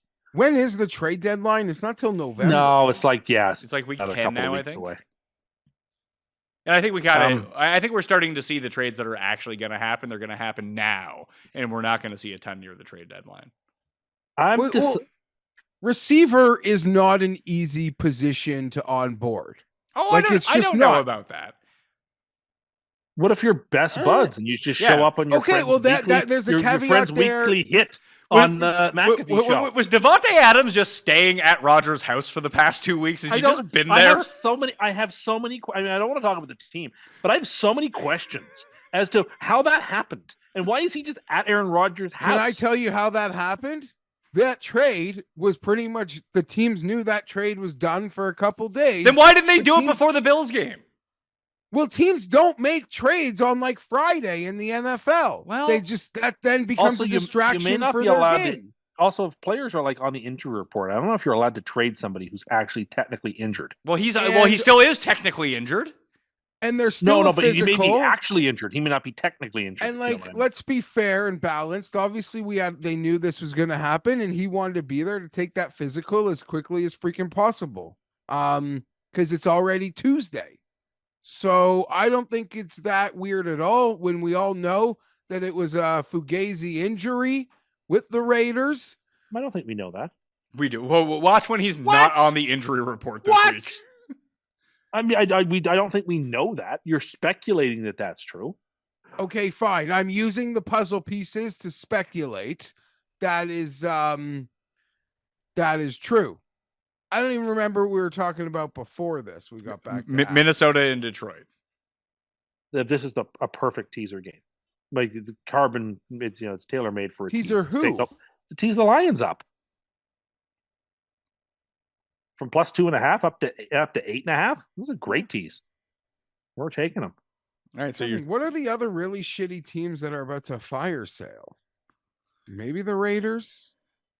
Yeah. Is Max Crosby available? There's no one on the Rams worth getting, but the Rams trade for Aaron Donald and coax him out of retirement. Yeah, the rights to Aaron Donald to return. Yeah. So you're taking. If the Dolphins lose this week, the Dolphins could trade away all their injured players. I suppose they could trade their entire injured reserve to the Lions. Yeah, I think the Lions are going to be fine, but I really think that figuring like their defense wasn't good anyway. And so much of it hinged on him that they're going to need a bit more time to figure this out to get it back at least to the level that it was, if they can even get there right now, whether it's different rotations, different schemes. It just seems like a lot to do in 1 week when you're playing a team that already knows you really well anyway. I would have wanted to bet on both of these teams this week. Good. That's a good I'm going to take. lean Minnesota. And Tim, you're taking Detroit? Yeah. All right. So Minnesota for Geoff and I, the coin, and Tim on the Lions as underdogs in Minnesota. Houston and Green Bay. I think this is the other really good game this week. It's kind of man up time for both these teams. The Packers are favored by 3 at home. I had both these teams inside my top 10 of the power rankings, but I really have no belief in either of these teams either, Tim, where they could be Super Bowl contenders. And I mean, you've been pretty out on the Packers as it is, but the Texans finally put away an opponent for reals last week, and it could be the worst team in the league that they put away. And what do we make of the Packers? I don't know. We haven't really seen them run at full speed yet. They took care of business against the Cardinals, but it was the Cardinals coming off a win. You never want to play the Cardinals coming off a win. Houston plays such elite defense and have all season that I think I am inclined towards the Texans in this game. In a game which I don't think there are going to be a ton of points scored. I think it's going to be a very close game. And so you're going to give me 3 points in a close game with, according to DVOA, the second best defense in the Texans against a Packers team that is, let's just say, less than efficient at the end of games. That they're sloppy, and I think the Texans may take advantage of that. Long story short, I just think the Texans should be the play here, so I will take them. It does seem like this ends up coming down to a 3-point game. I was actually surprised the spread was as wide as 3 for Green Bay, Geoff. I don't know. I think the spread feels right. For a game as exciting as it could be, I really have no freaking opinion on it. I think I'm just going to take the points. Like, I feel I got nothing on this game. I really like both these teams. I don't like having to pick them playing each other. Unlike you, Pat, I believe in both of these teams. I just don't know what they've shown us to believe in them so far. Like the Texans, I think Houston barely beats Indy. They barely beat Chicago. They barely beat the Bills in a game which they could have put away very easily, and the Bills actively gave it back to them at the end. They barely beat Jacksonville, and they got wiped off the earth by Minnesota, and then they beat the Patriots. Yeah, I mean, I guess you run through it. They haven't been dominating, but I don't know. I trust both of these teams against the true number 1 tiers in their conferences. Like, I wouldn't be shocked to see either of these teams take down the true dragons in each of their conferences. So I like them both. I'm taking Houston here. No real opinion. I guess this is just the fun game to watch for me. I'm going to take Green Bay. And I think it comes down to, if all things being equal, yeah, I think that the Texans obviously have a better defense, and DeMeco Ryans has been a very good defensive coach. Their offense stinks in terms of how it flows. They have great players, and not having Collins in this game is obviously huge. But the fact they run every first down and never mix it up. Like, LaFleur is such a better offensive mind, and I think a better overall coach, that I think that's where, if we're trying to pick nits here, and this game would be what, like a 1-point spread on a neutral site, so you give Green Bay 3 at home, I think LaFleur can make that up over DeMeco Ryans, Tim. I don't disagree with you, but I just think in a very close game, when you're getting the full 3, it makes a little bit more sense to take the full 3. I would probably listen. If I'm going to bet Green Bay this week, Geoff, I'll probably wait until this goes to 2.5, which I expect that it will. Unless you see it the other way. I'm not. I know. I don't know. I'm not certain of. I'm not convinced of any line movement in this game. Well, it's already Packers -3 even money, which is the indication that it's going to 2.5 pretty quickly. Well, I'm taking Houston. I'll take these points. Would you take him at 2.5? I would. Less comfortable, but it's not going to move me off my lean for the game. All right. Titans at Buffalo. Oh, boy. Bills are favored by 8.5 at home. I'm guessing Amari Cooper's going to play in this game, and it turns out that the Titans are still playing Will Levis. Will Levis is like the dollar store Josh Allen, Tim. I think that's a very, very good analogy. I agree with it. I wonder if the Bills will, you remember when Trump lined up all those people in front of Hillary during the debate? Do you think that the Bills will wheel out that guy that Levis killed from the sidelines last week and just sit him right next to the Tennessee bench? So bad for that poor fellow in his injury. That was terrible. Levis didn't even check on him. He said, fuck this. Yeah. I'm back to the huddle. Yeah, I didn't agree with that either. I will tease Buffalo down. I'm not as confident with this big point spread. I'm not sure Buffalo should be favored by this much against anybody. Maybe the very worst teams. And the Titans, while they're not good, they're not the worst team in Ooh, football. they might actually be They're the not. team that's They're worse not than in the- Jacksonville. No, they're not even in the bottom 5 when it Oh, comes to yeah. DVOA. Like they're Yeah, not. but they're they- not. Well, but- they're not though. But they 'Cause have a but they have because a they play excellent defense. they play okay That's why. defense. They're And top 10 in defense. yeah, but you have to understand that DVOA does this weird thing where it doesn't take into account of why the defense is so high sometimes. It doesn't give the proper context. It was a lot like the Jets defense last year, which is not all that dissimilar from the Jets defense this year. What's the difference? When teams have historically bad offenses, it automatically boosts up the defense because teams don't run their full complement of plays against them because they don't have to. They run vanilla offense against this defense, and it makes them look really good. That's what happens. Okay. So there has to be Well, I mean- context to it. All Levis does is throw them out of games. I don't think that the Titans are going to win, but I don't think Buffalo should be favored by 8.5. I think it's probably a 1.5 too many. Probably should be like a 7-point spread. So I feel like there's a little bit of value on the Titans. So I'll tease the Bills down because I don't see them losing, but I will take the Titans against the spread. I'm going to take Buffalo, Geoff, and per DVOA, I'm looking at it right now. The Titans have the 9th best defense, Geoff. The Bills have the 12th best defense, if you wanted some context to that, which I guarantee you Tim would not agree with. No, I think that's fine. I mean, they have held good offenses. Yeah, I mean, Rapp, from what I saw last night, the most valuable player on the field on either side of the game yesterday was Taylor Rapp. Made 2 fantastic plays that decided the game. So Short week. I'll take the Bills. Just seems like a lot of points, but fuck, if the Bills boat race them, like beat them by 3 touchdowns, not surprised. Very possible. I just think it's too many points. Tennessee will like loser their way into a close game. Bills will win it at the Ralph, though. I'm taking the points. Yeah, so you're taking Tennessee. I think the Bills are a lot like how we treated the Ravens for years, where when they get into a game where they're over the head, they might lose by a bunch. Generally, if they play a team that's around them, it's going to be a 3-point game. But when they start playing the crappy teams, Tim, they beat the shit out of them. And that's what we've seen from the Bills so far this year. They killed the Dolphins. They killed the Jags. And outside of the first 10 minutes of the Cardinals game, they killed them too. And I think they're going to kill Tennessee. Well, all right. I don't agree, but go ahead and take them. We just disagree on this pick. Philly and the Giants. The Giants are 3-point dogs at home in this game. Probably no Dallas Goedert. For the Eagles, Devin Singletary and Malik Neighbors probably back for the Giants. I'll make it quick. I like the Giants in this game, Geoff. I am starting to really love the Giants. Like, big picture, building a team is hard. Taking over someone's quarterback that someone else drafted really high can not be fun. But what I feel like we've learned this season is that you can totally trust the guys running the Giants.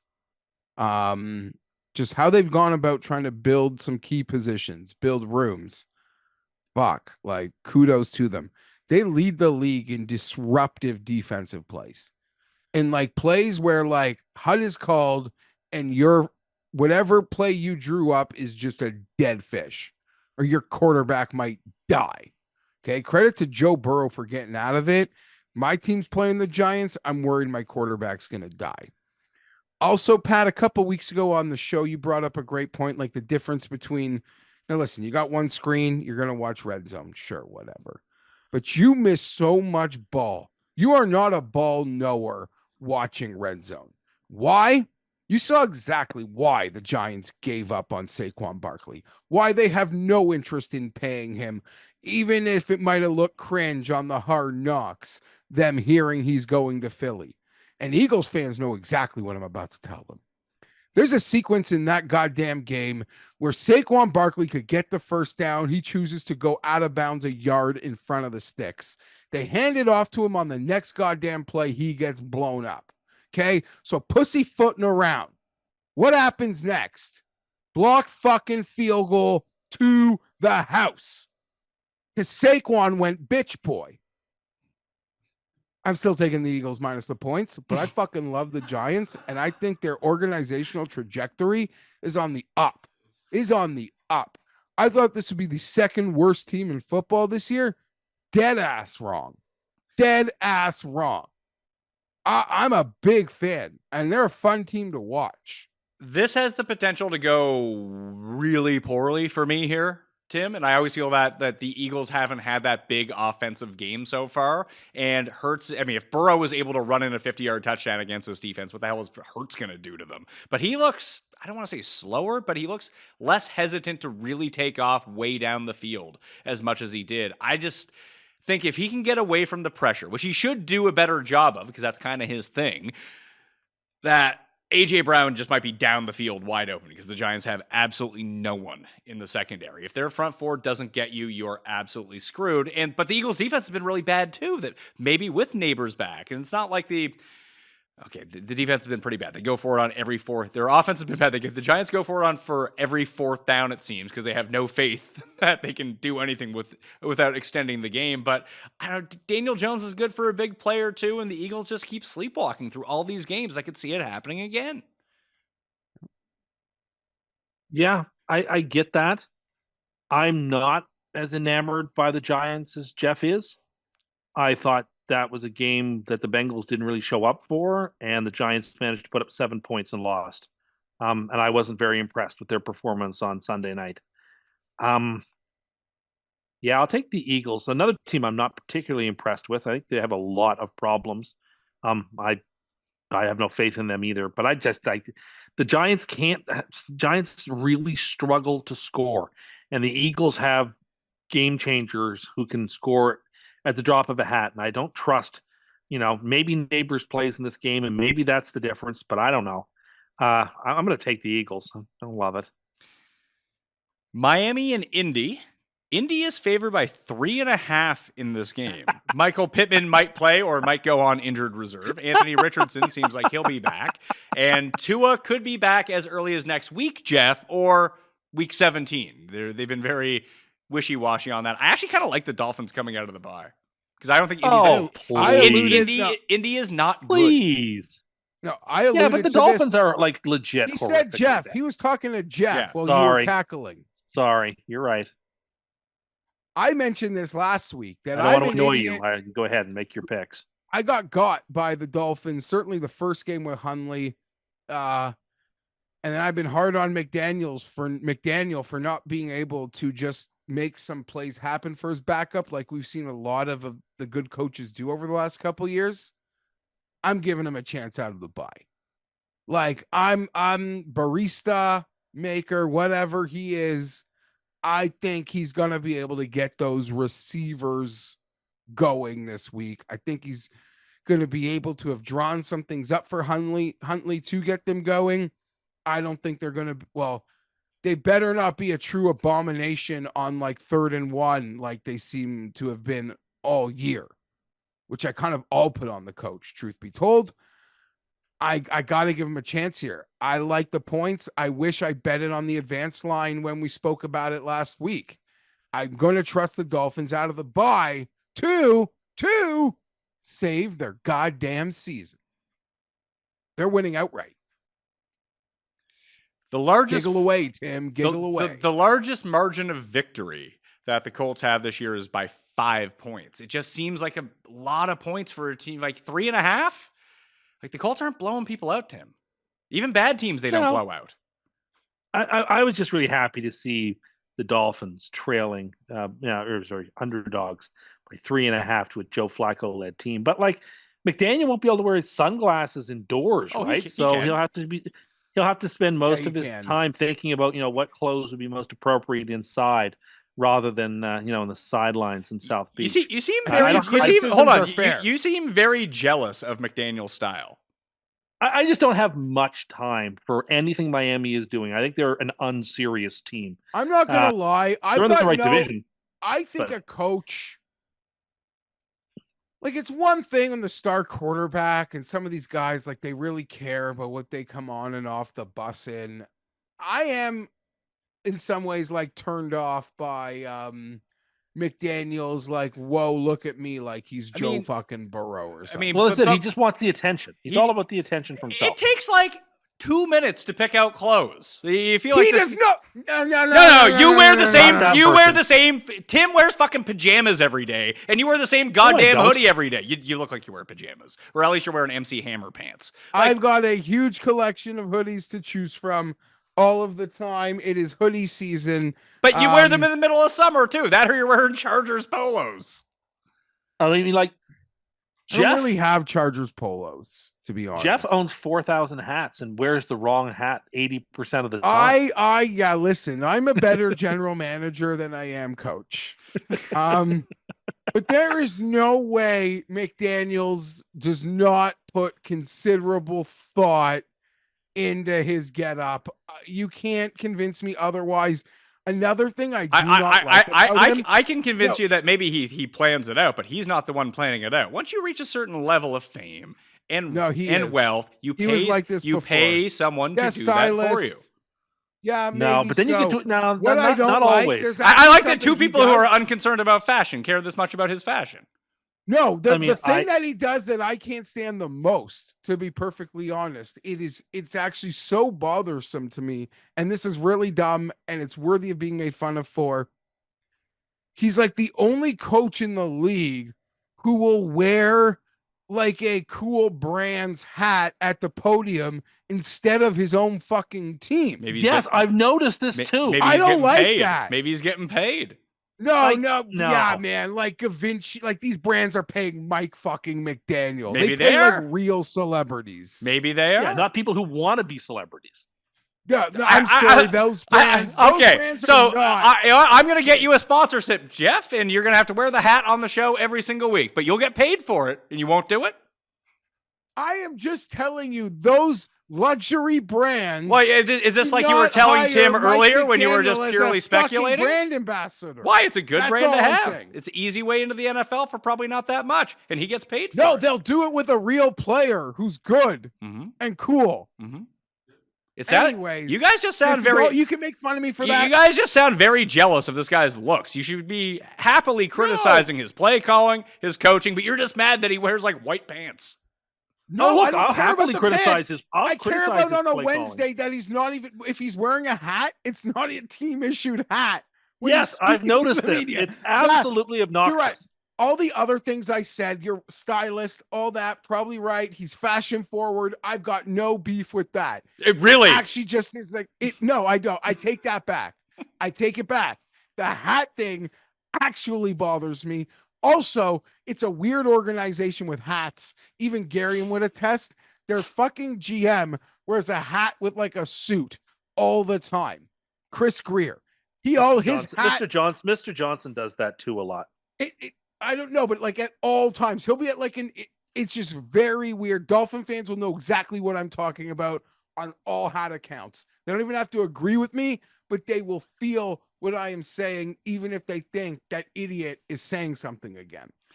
Dolphins win this fucking game though. No, Outright. I like the Colts here. I like that you say you don't have any time to waste on the Jets, but it's very clear you're having hate beats to Mike McDaniel every morning. Look, just because the Jets are currently not a focus of my attention doesn't mean that I still don't have the teams and the players and the coaches that I don't care for or don't like. There are 31. There are 31 teams. Like At least I'm self-aware enough to be like, I've got the time to care about and be annoyed about my team or other NFL peripheral issues. Tim, Oh, if you were in my position, no, Tim if you were in my pretending position, like he's too busy. Your is team. truly no, I'm not too busy. I'm just not going to use my time in a way that will just make me so upset. But no offense, you don't have better things to do than watch the I Jets. just described to you something better to do. Watching Meet the Press and going to sleep seems like a lot more fun than watching the Jets watch, Russell Wilson spin in slow motion towards the goal line for a touchdown. How much of this? What do you make me How happier? much of this has to do that you're spending so much time looking up at the Dolphins in the AFC East standings right now? Yeah, my neck is craning from it. It's true. You sound pretty triggered by it. You're gonna you're not gonna feel like if the Dolphins actually finish better than the Jets this year, you're not gonna feel like a scarlet letter type situation. No, then at least both our teams were bad and they get to play a harder schedule next season. You rewrite history week to week. Yeah, and history's I'm not sorry, written by the losers. Would you prefer I just came on here and expressed your opinions every time? No, but I mean, like, Like, what do you want from me? Like, I'm going to tell you the way I feel, the way I feel it, and how I feel hurt, and how I feel sad, and how I feel like it's bad for me to continue to watch bad football that makes me heartsick. I don't need to do that right now. Do you think that you are being karmically punished by the Jets and your fandom because you are so miserable to every other person in your life who roots for a team? Like your dad, for example, who roots for the Dolphins and was sending you encouraging stuff. And you probably do nothing but just smear the Dolphins to him, but you're the one who karmically has to pay for it. Maybe you could be a little bit mean things about the Dolphins. Maybe you could be a little bit nicer to him. Watching the game last night, I like, are the Jets cursed? And they've always been a weird franchise, but I've never like had that moment like of are they cursed like I do with maybe other teams. But wow. Well, you wanted them to be the talk of the NFL, Tim, and they are the talk of the NFL. Yeah, that's right. What are they going to do next The finger Tuesday? on the monkey paw is closed. That's a great question. What are they going to do next Tuesday? Probably, yeah, who knows? Stay tuned. Fired the coach last Tuesday, traded for a star this Tuesday. They're a more interesting team on Tuesdays than Sundays. That's who they are. They're worth my time on Tuesdays. They're not on Sundays. You guys own the Tuesday NFL news cycle. Congrats. We totally do. We do. Do you see that Jarrah was trying to? Do you see Jerry tried to get the guy? Like, he said he was going to want the guy fired for asking him questions on the radio show today. He was trying to get some of those headlines back. I'm going to have to listen to that full segment then later. And then he started. Hey, at least the election. He is here to save Tim. Jerry Jones pulled a Tim on the interview. He's like, "Yeah, well, if you don't think what I'm doing is smart, who was the one who bought the Cowboys 35 years ago?" Like that was his defense to what's going on with the team right now. It's a very Tim type argument. I don't know that it is. I mean, whenever we talk about Survivor, you talked about how you won it 8 years ago. Well, I did. I didn't just win it. I had a perfect season, but whatever. Mm-hmm. But how long does that go for? That you're going to keep bringing that up. Put it this way. Once you get a perfect season, then we can retire it. Until then, let me have my moment. But your moment, your moment passed almost a decade ago. Why take no? As they say, flags fly forever. But you didn't win anything from it. You're just trying to get weird credit for it to keep bringing it up of things that happened way in the past. Do something new. Yeah. People want something new from you. I'm trying. I don't know how hard you're trying all the time. One. I gave people a winner last week. There you go. So you're back on the horse. You got to still dig yourself out of that hole, though. Yeah, well, it's easier than you think because you only need to hit like 2, and you're like that's not true. You just hit a plus 240 last week. Yeah, so I need to hit like 2 more of a couple like that, and I'm like, so 2 on top of the one you already hit to get back to even already for the year. Yeah, like if I go 500 the next 4 weeks, we're probably right there. I would agree with you. If you went 500 the next 4 weeks, you would get back to even. But I mean, your 28 and 141 record would probably dispute you going 500. Yeah, I mean, this that's not that great. In the secret, maybe most fun game of the early slate, and the last one, Geoff, is Seattle at Atlanta. Because Seattle doesn't play defense anymore, and Atlanta's a 3-point favorite at home. What Seahawks team do you think emerges here? Because everyone had a lot of great things to say about Mike McDonald the first 3 weeks of the season when the Seahawks were 3-0. He doesn't seem like such a good coach anymore. Okay, I'm sorry. I even got into it with like Pizzola, who should know better. I don't mean to call him out, but you mentioned like this Seahawks 3-0 bandwagon. I forget one of the teams, but they beat Bo Nix in his first ever start on the road, and then Jacoby Brissett, and people were like, "Oh my God, Seattle!" Then they beat the Dolphins in the Skylar Thompson game. Oh my God! Like, come on! I am just. This is a game where my capping is going to be pretty generic and basic, and maybe that's an improvement on most of my capping abilities. I'm an Atlanta guy. I believe in Atlanta big picture this year. I've bought in from the offseason like an idiot. I'm going to pay it forward. I'm going to pick them to keep their winning streak. Seattle cross country doesn't phase me. I really enjoyed Atlanta. Like Carolina's a beaten down fish right now, but I don't know. Atlanta for the first time, it felt like didn't do the things they always do.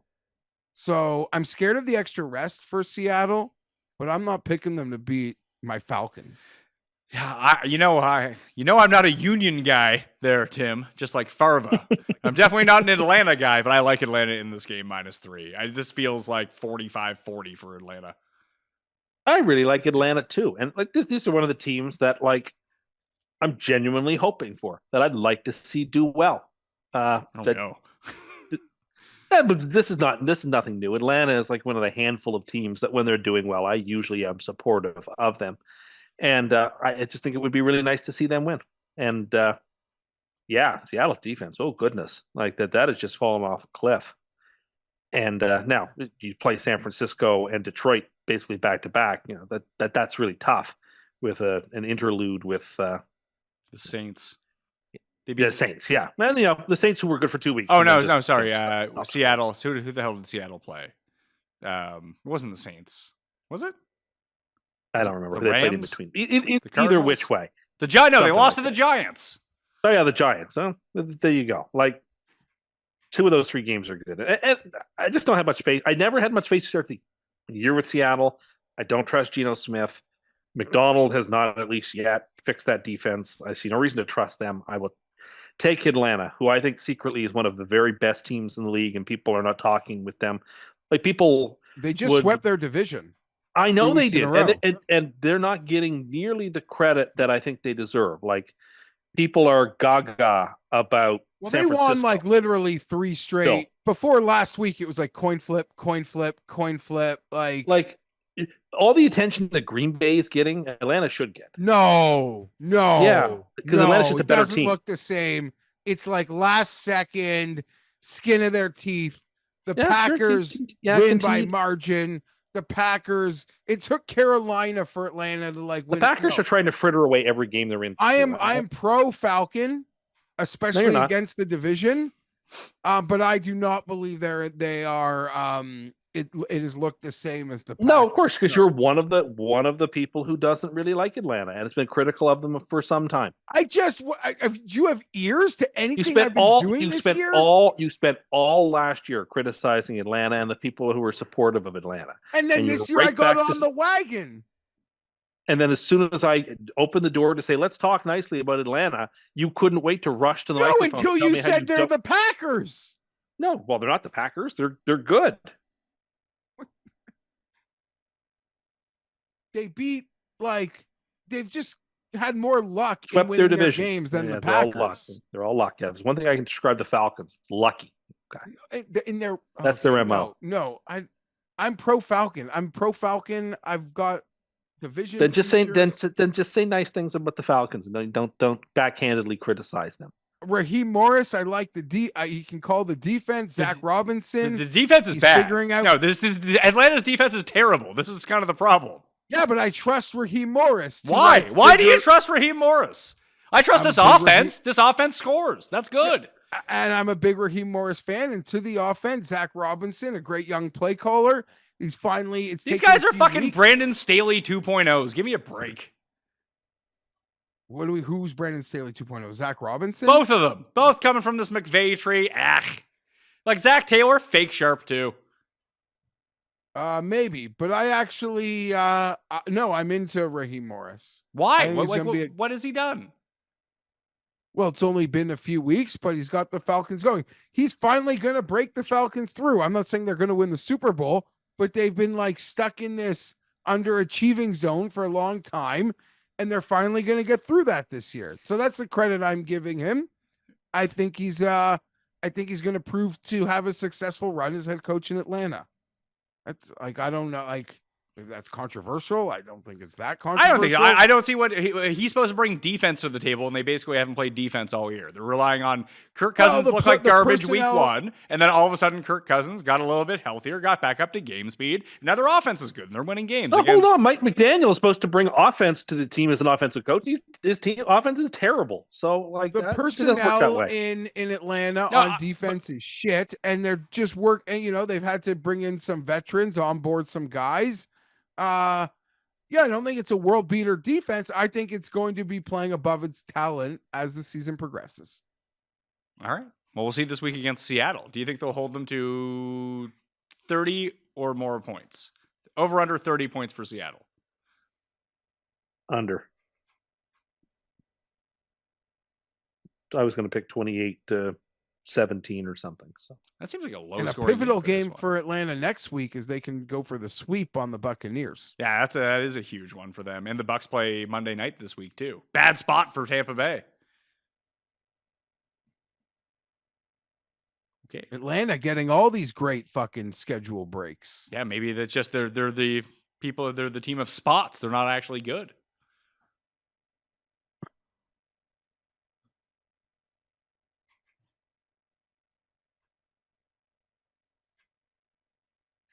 All right, we got no comment. Perfect. It's not quite the midway point of the show. We're probably beyond that at this point, but it is time for a mini version of Cust Corner. Cust Corner, it's Cust Corner. Cust Corner, it's Cust Corner. He's got the hottest takes with the highest stakes. He should be president of the United States, but it's Cust Corner, it's Cust Corner. Cust Corner, Okay, well, we have gone on at length about some cornery topics, so I won't detain us long. But it occurred to me the other day that I think gyms should have an hour set aside each day for people like myself who are out of shape only. We should be the only people allowed in the gym for that hour. I think that would encourage people to show up more often because that's their hour. I think that it would be a good environment. I think I would like to see gyms and health, what it is and health it's clinics. Like fat camp hour. No. I did not say that. I think it would be nice if health clubs and gyms had an hour a day set aside just for people of size.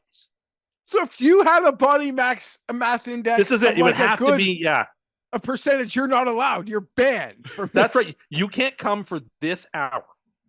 Between pick the time between like 5:30 and 6:30. Well, you know what? That time doesn't work for me. What if you are someone who's like in the middle range? Like he's got a bit of definition, but he's still like. I think this is one of your dumbest ideas. I guess you probably have to self-identify as a person of size for this to count. Well, you know what? I'm going then too. I identify as a person of size because I want to go to the gym at that time. I just think it would be to everybody's benefit if there were times set aside, even if it was like certain times during the week. It doesn't have to be every day. Maybe it could just be like for a 4-hour block every now and then, like for people. Because you would feel less intimidated, you'd feel more encouraged. It's a hard journey. It's a hard journey, and starting is difficult, and I should even attempt to start. But it's on me. It is not on the people in the gym who have put effort and look good and like I'm not care blaming about anybody. it. It is not their responsibility to coddle me and create some safe environment for me. No, but look, there are grocery stores. Like there are grocery stores where like it's like a seniors only hour. Like that's the thing that exists. No, they don't. They have seniors discounts on certain days, but they're never like you can't come in.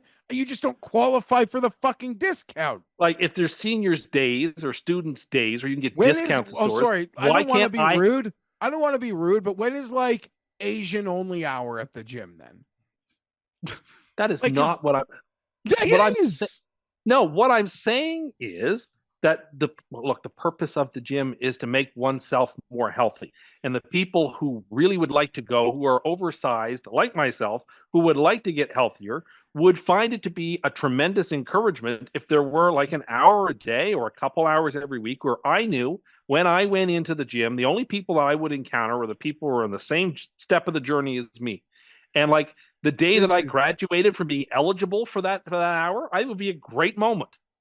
I don't This is hate. like I actually don't hate this idea. I get where you're coming from with it. Just this isn't it, because no, there's no like static time that has to work for everyone in this group that you're talking about.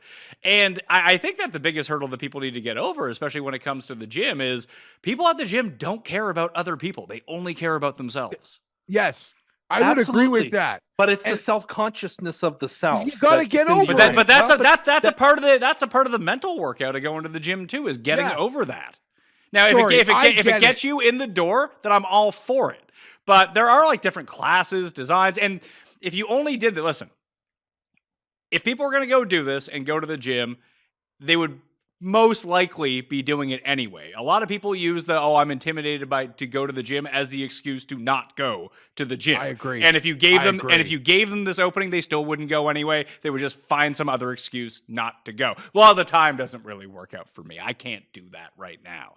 But yeah, there's a mental part of going to the gym too. I went the other day and it was a terrible workout, but I ended up going for like an hour and a half and I was tired. I really didn't want to be there. And by the time I left, I felt good, because that's part of the mental part of going to the gym. You go, you show up, you get into the routine. Now, if this helps people get in the door, I'm for a program for it, but the gyms don't want to close their doors to their active users to try to get in people who just aren't going to show up and have an empty gym.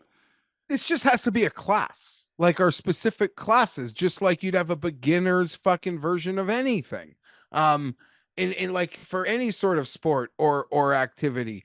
But I have great sympathy. Like I could see why going to the gym, not even in the equipment, like just in the locker room, can be an intimidating experience for someone trying to get started on the right path. This is just so, like, why don't you just have a heavy person's only gym then? Only I'm allowed. not opposed, And I'm then- not and opposed then- to that either. And then when you reach a level where you can't be part of the class or the gym anymore, you gotta like ring a bell, like, hey, later, losers, I'm gone. Well, I don't know about that last part. I don't, It's just that's fraught with problems for a number of reasons. But my preference would be that there would be designated times, and you could work it out in such a way, particularly if you're a club that's open 24/7. You could find a way to encourage. I mean, because these are the people for whom your membership, these are the lifeblood of your business, are the people who want to get in shape, and this would be an incentivization to have more and more people sign up. I really think this would be. I think this would work. what I if think it you would be just encouraging. went with one of your really fit friends? Who No, could be and like a there's- safety blanket. No.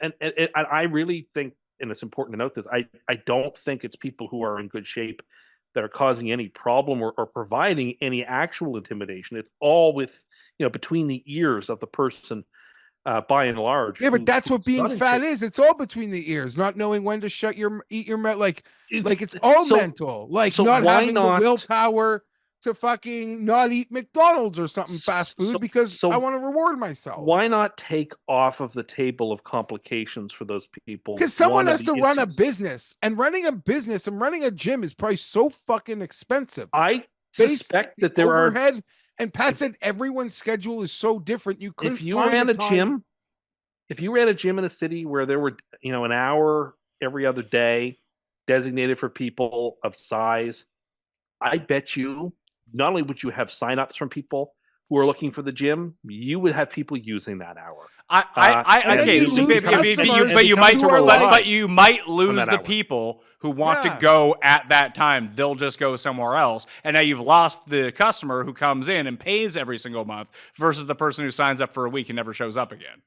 Well, but the people who sign up for a week and never come back again, who are on like yearly memberships. Oh, again, you're hoping whether that you can scam them into a recurring bill that they're too guilty to cancel mean, because they make- think wait, they're- make it- Which is, make it- honestly, that is a big part of gym economics. By Yeah, the way. of course. That was my point. That's a huge part of it. That's And, a big part of maybe any fuck- it can only be for members. You have to have a 1-year membership or a 2-year membership in order to be eligible for that. Yeah, but hour. that create. I feel like that creates an even wider barrier of entry than people being too intimidated to show This up. They can don't want to only be pay done for a with year. a class, Tim. Like with a class, or if Well, a then you could city have is separate, so but big, you could have 3 or 4 classes going on during this time. Plus, I don't know. I just think it would be extremely encouraging and productive. And I think it should happen. This is like a really fucked up. I'm not saying like your idea, it's like a lovely spirit, but it's just like the crossover from where we are to needing like fast pass McDonald's, or last week arguing with Pat about you making healthier choices by not going to McDonald's, but just doing the fast food circuit at everywhere else in town, to like, now I need like a fucking safe space, chubby time at the gym. Like that. Don't I call don't it know, chubby man. time. Don't call it that. See, that's I don't exactly the know. type of language and the type of attitude that's causing the problem. No, I have. The heck Well, with those people who would like to have a leg up on getting it. The heck with them. They should have to struggle. No, That's your it's position. all struggle. You go to the gym, even as a fat fuck, it just takes effort to get home without stopping at McDonald's. You know that. You're right. I do. So it's all mental. Like, it's all about the fight between your ears. You So why not make it a little easier for people? know, because you have to be able to overcome the fight. And you know what? And then those people will absolutely recommend it to their other friends who are in a similar situation. And then who the will gym's going to interested in be out trying. of fucking business. No, quite the opposite. I think it'll have a very positive effect. Paul, you wanted to chime in?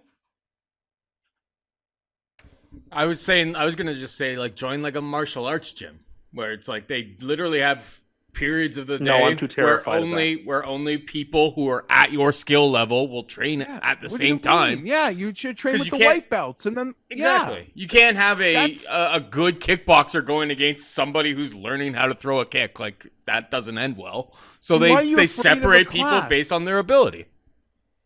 Why did you say you're afraid of martial arts class? I don't want to get hit. I don't think they put you in there and you have to fight someone day one. Dude, I have no jujitsu, idea. nobody hits you in jujitsu. It's just submissions. Do that. What do you think? It's just hand-to-hand combat? What do you think's going on? I don't know. I have no idea. I've never witnessed a karate class. I don't know what they do. Like my 6-year-old son takes karate class. They I punch assume air. I assume they combat against each other in some way, shape, or form. Like an instructor wear, well, I guess for the kids they don't have to wear, but like once you do get to a level, you're just wearing like a padded thing and you just help people do drills. You have like, Yeah, it's Come it's on. not like I'm gonna stand there like this guy's gonna punch me in the face 3 times in a row. what do you No, think? look, It's like the I'm not- I instructor don't from think- Napoleon Dynamite? No, nor do I think it's Fight Club. I just, thought that, certainly when it comes to, be adults, if I were to take in a class in adults, that there would be some sort of So, Tim, combat element to it. And I don't want that. this is no different than anything. Like Paul's suggesting the class at your level. It's no different than you learned at golf. You'd go to a beginner's class with people who are also not really sure how to get the ball in the air. You're not going to like a certain level chipping class. Like, so it's all relative. It's just beginner classes, and you go Well, I to think beginner that this classes is- at a gym. I think this is a good idea and a supplement to. There's no reason we couldn't have this going on in the background, plus what I'm looking for, which is the hour. Well, Give me the hour. Here's the thing, though. Gyms have exactly what you're talking about. They have intro to exercise classes at each of the gyms. Like if you went to the Good Life by your house, you could find a sheet of all of the classes that they offer. There's beginner, intermediate, and advanced. And I've taken some of these aqua classes and I get mocked for it. you take it with 80-year-olds. Who cares? It's all about skill level. I feel like there's a See, difference. this is the reaction I get. Yeah, See? but- see, look. So it's just mockery. So this is again. No, You no, know, no. we wouldn't get. You It's know where I because- wouldn't get mocked. I That's- wouldn't get mocked at the hour where everyone was at the same skill level, and I didn't have people in there making fun. Thank you for helping prove my point to both of you. Why is a young man in like the prime age of his life at the same skill level as 8-year-old women in gentle aquafits? Who's working the door at this gym and be like, sorry, pal. Like, Too you don't- skinny. You Beat it. You only have a love handle, not love No, handles. Beat nobody. it, pal. But it's obviously done on the honor system. It's the only way these things And work. you think someone who needs to like gym tan laundry is going to give a shit about the honor system? The thing about gym culture is like, Like Pat said, they honestly don't even give a fuck about anyone else around them. They don't. Even if they do look good in a tank top. I can attest to this. I go to the gym. I don't pay attention to unless someone is using something that I want to use, and I'm eyeing them until they get off of it. Not like death glaring them, but I'm just keeping my eye out and be like, hey, when are they going to be done? When act like this? Yeah, there's like the one or two like peacock dudes at the gym who are But very this hour clearly is not about that. This hour is not about that. I get that. It's about trying to develop a community of people getting healthy. Honest to God, if you go ask big steroid guy for the help, there's no one in the gym who will help you more than big steroid guy. All big steroid guy wants is for you to do steroids and look exactly like him. Look, I agree with you completely. I just am saying it would be. I would like. This is my idea, my moment to discuss what I like and what I think would be a good idea would be that gyms would have an hour set aside for people of size. But they have those classes there for that already, and you can go to them right now, and they're separate from the rest of the people. But it's not the same thing. Why is it not the same thing? You want to be in a ghost gym? So basically, you just want to have a gym to yourself, is what you're saying. Well, I actually don't see. Well, I actually don't think it would be a ghost gym. Okay, well, I actually think it would be very successful. A couple questions. Your building, does it have a gym? Yes. So it's probably empty most of the time. Yeah, but it doesn't have all, like, I like to do a lot of aqua stuff. Okay. And so like I don't have that ability. You like to do a lot of what when stuff? when you build your dream home. Hold on. You like to do aqua stuff? Yeah, like I like to swim. I like to do like the aqua workouts. So you want to go to a pool? What does this have to do with a gym? What gyms around but here? I also do you know, like especially where we're at? For example, it doesn't have the pull-up machine I like here, for example. Then do a pull-up. I like that machine. A real the assisted pull-up machine. Well, again, there you go. People with that attitude wouldn't be around for the hour that I'm looking for. You can build a great gym in your dream home. You've seen my basement. I have a bar in my basement for pull-ups. You can put that in your house. You hurt yourself with it. What's that? When did I hurt myself? Didn't you hurt yourself trying to do pull-ups too aggressively? Like I know you did. You hurt yourself. You could No, that was Paul's buddy at my Christmas party. Yeah, he jumped Maddie. on it and fell down. Didn't sue. Didn't sue me. They're very thankful. Thank you for that. Tim, this is like food, like all restaurants need a buffet, like level. Come on. Well, all restaurants should have a buffet. No, buffets. At least all new ones. At least all new ones. Jared, you wanted to chime in? I have a secondary idea. So what if we took the overhead out? We had chubby hour at like the local park instead, and you just do body exercises, and then in the winter, you rent out a rec room and do the same thing. Less overhead, chubby hour. It doesn't ruin the gym for other people. I mean, tell me where I'm wrong. Well, yeah, but sure. But the idea is that one eventually would progress past this needing this hour and could use the same facility, the same machines, the same exercises, knowing the same people, but no longer being eligible, if you might say, or no longer feeling necessary for that hour. These gyms have crazy hours because they're trying to accommodate everybody. So you get in shape. Let's say you have a job, you work your schedule. Accommodate me then. Accommodate okay, what I but want. let's say you have a job, you have a normal job, a standard job, and you're getting in shape and you're doing it at your restricted hour. And then the moment where you're too skinny to then participate in chubby hour, you need to like rejig your whole schedule. What a great problem to have. What a great problem to have. I understand that, but I'm just saying that the gyms exist. Fuck it. I'm done. Basically, everything you've said is exactly what we've said. That we've given you a whole bunch of different options, and you've made an excuse not to do any of them.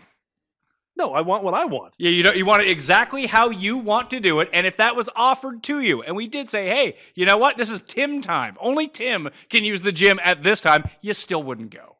Yeah, Tim, no, I wouldn't. Think about the mad. You would hold on. Wait, hold on, Jeff. What did you just say? Tim? I totally would take advantage of that. No, you wouldn't. You wouldn't take advantage. You have the empty gym at your place right now, and don't use it. And I imagine in like hardcore gym culture, the dude who shows up to the gym, the fat, out of shape guy who actually ends up getting in great shape. Like I imagine in gym culture, like yes, most people aren't paying attention to you, but I imagine you get so much credit, like from the staff, from steroid guy regular, like everyone becomes like a fan of you. I would think, like, great job, Tim. You're doing great. And wouldn't that feel great from the muscle guys? I mean, all credit is good like that, sure. But you get there in a process. And I just think this would be a very helpful building block that people would thrive with. How about just stop drinking soda? Well, these sodas don't have any calories. Next question.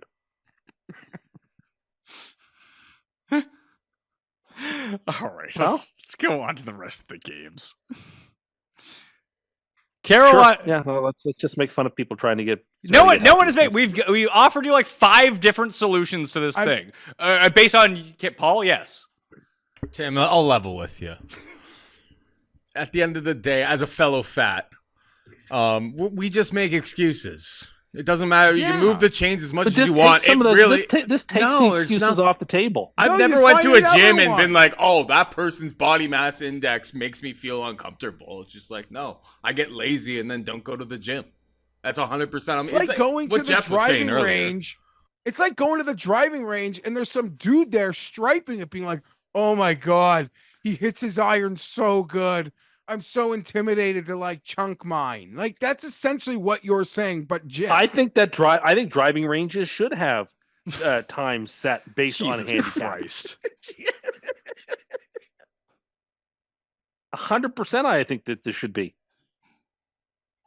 Certain times should be set aside for people of lower handicap. Absolutely, 100%. Oh my God, people just go when they can. Like, oh, they got 2 hours off. I'm gonna go hit balls for 80 minutes. I don't know, man. I think he's missing the entire point. There's like people who are actually good at this. Maybe go during the time that they're there and like see what they're doing. Their brain, take pointers off of them, watch what they're doing, and learn their exercise. Rather than a whole bunch of people who are clueless at the gym.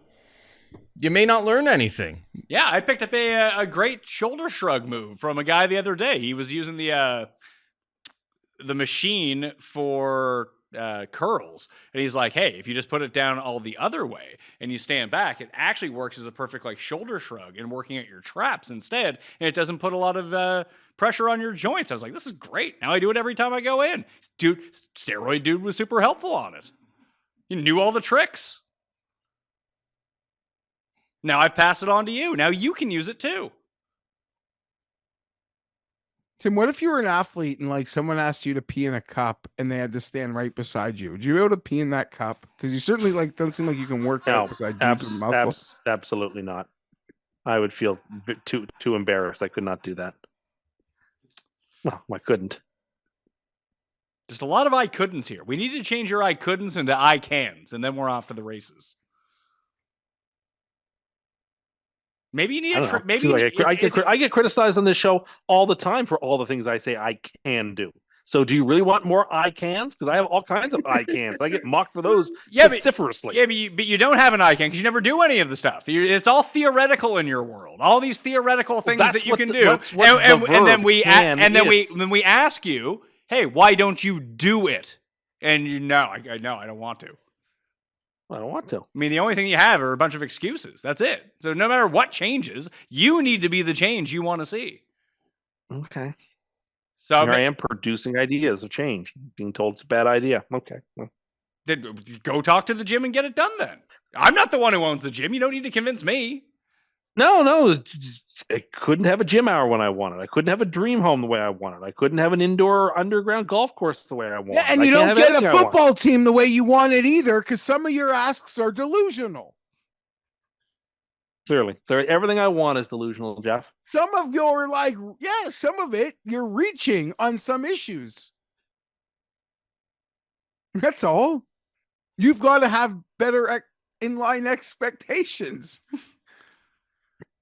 Just sounds like you should hire a trainer. That's the move of all of this. You have a guy who is there, who's in shape to help you work through it in a private setting. It's perfect. Yeah, and he gives you the confidence. Why don't you want to do that? Because you don't want to pay for it? Just like the candy bars? You just took the words out of my mouth. I don't want to pay for it. So you don't want to fucking do anything. You just want to sit here and fucking complain. it took this whole conversation. That's always the answer. You have a trainer, you have an in shape ally surrounding, that keeps you safe from these scary in shape people you're afraid of. And gives you And a he routine motivates. and a diet Yeah. and make sure that you're doing everything right and keeps you on track. It's their job. I'd like to have a trainer where if you were with the trainer, you could use any machine you wanted, no matter who was on it. I'm sorry, I'm cutting in and taking over your machine now.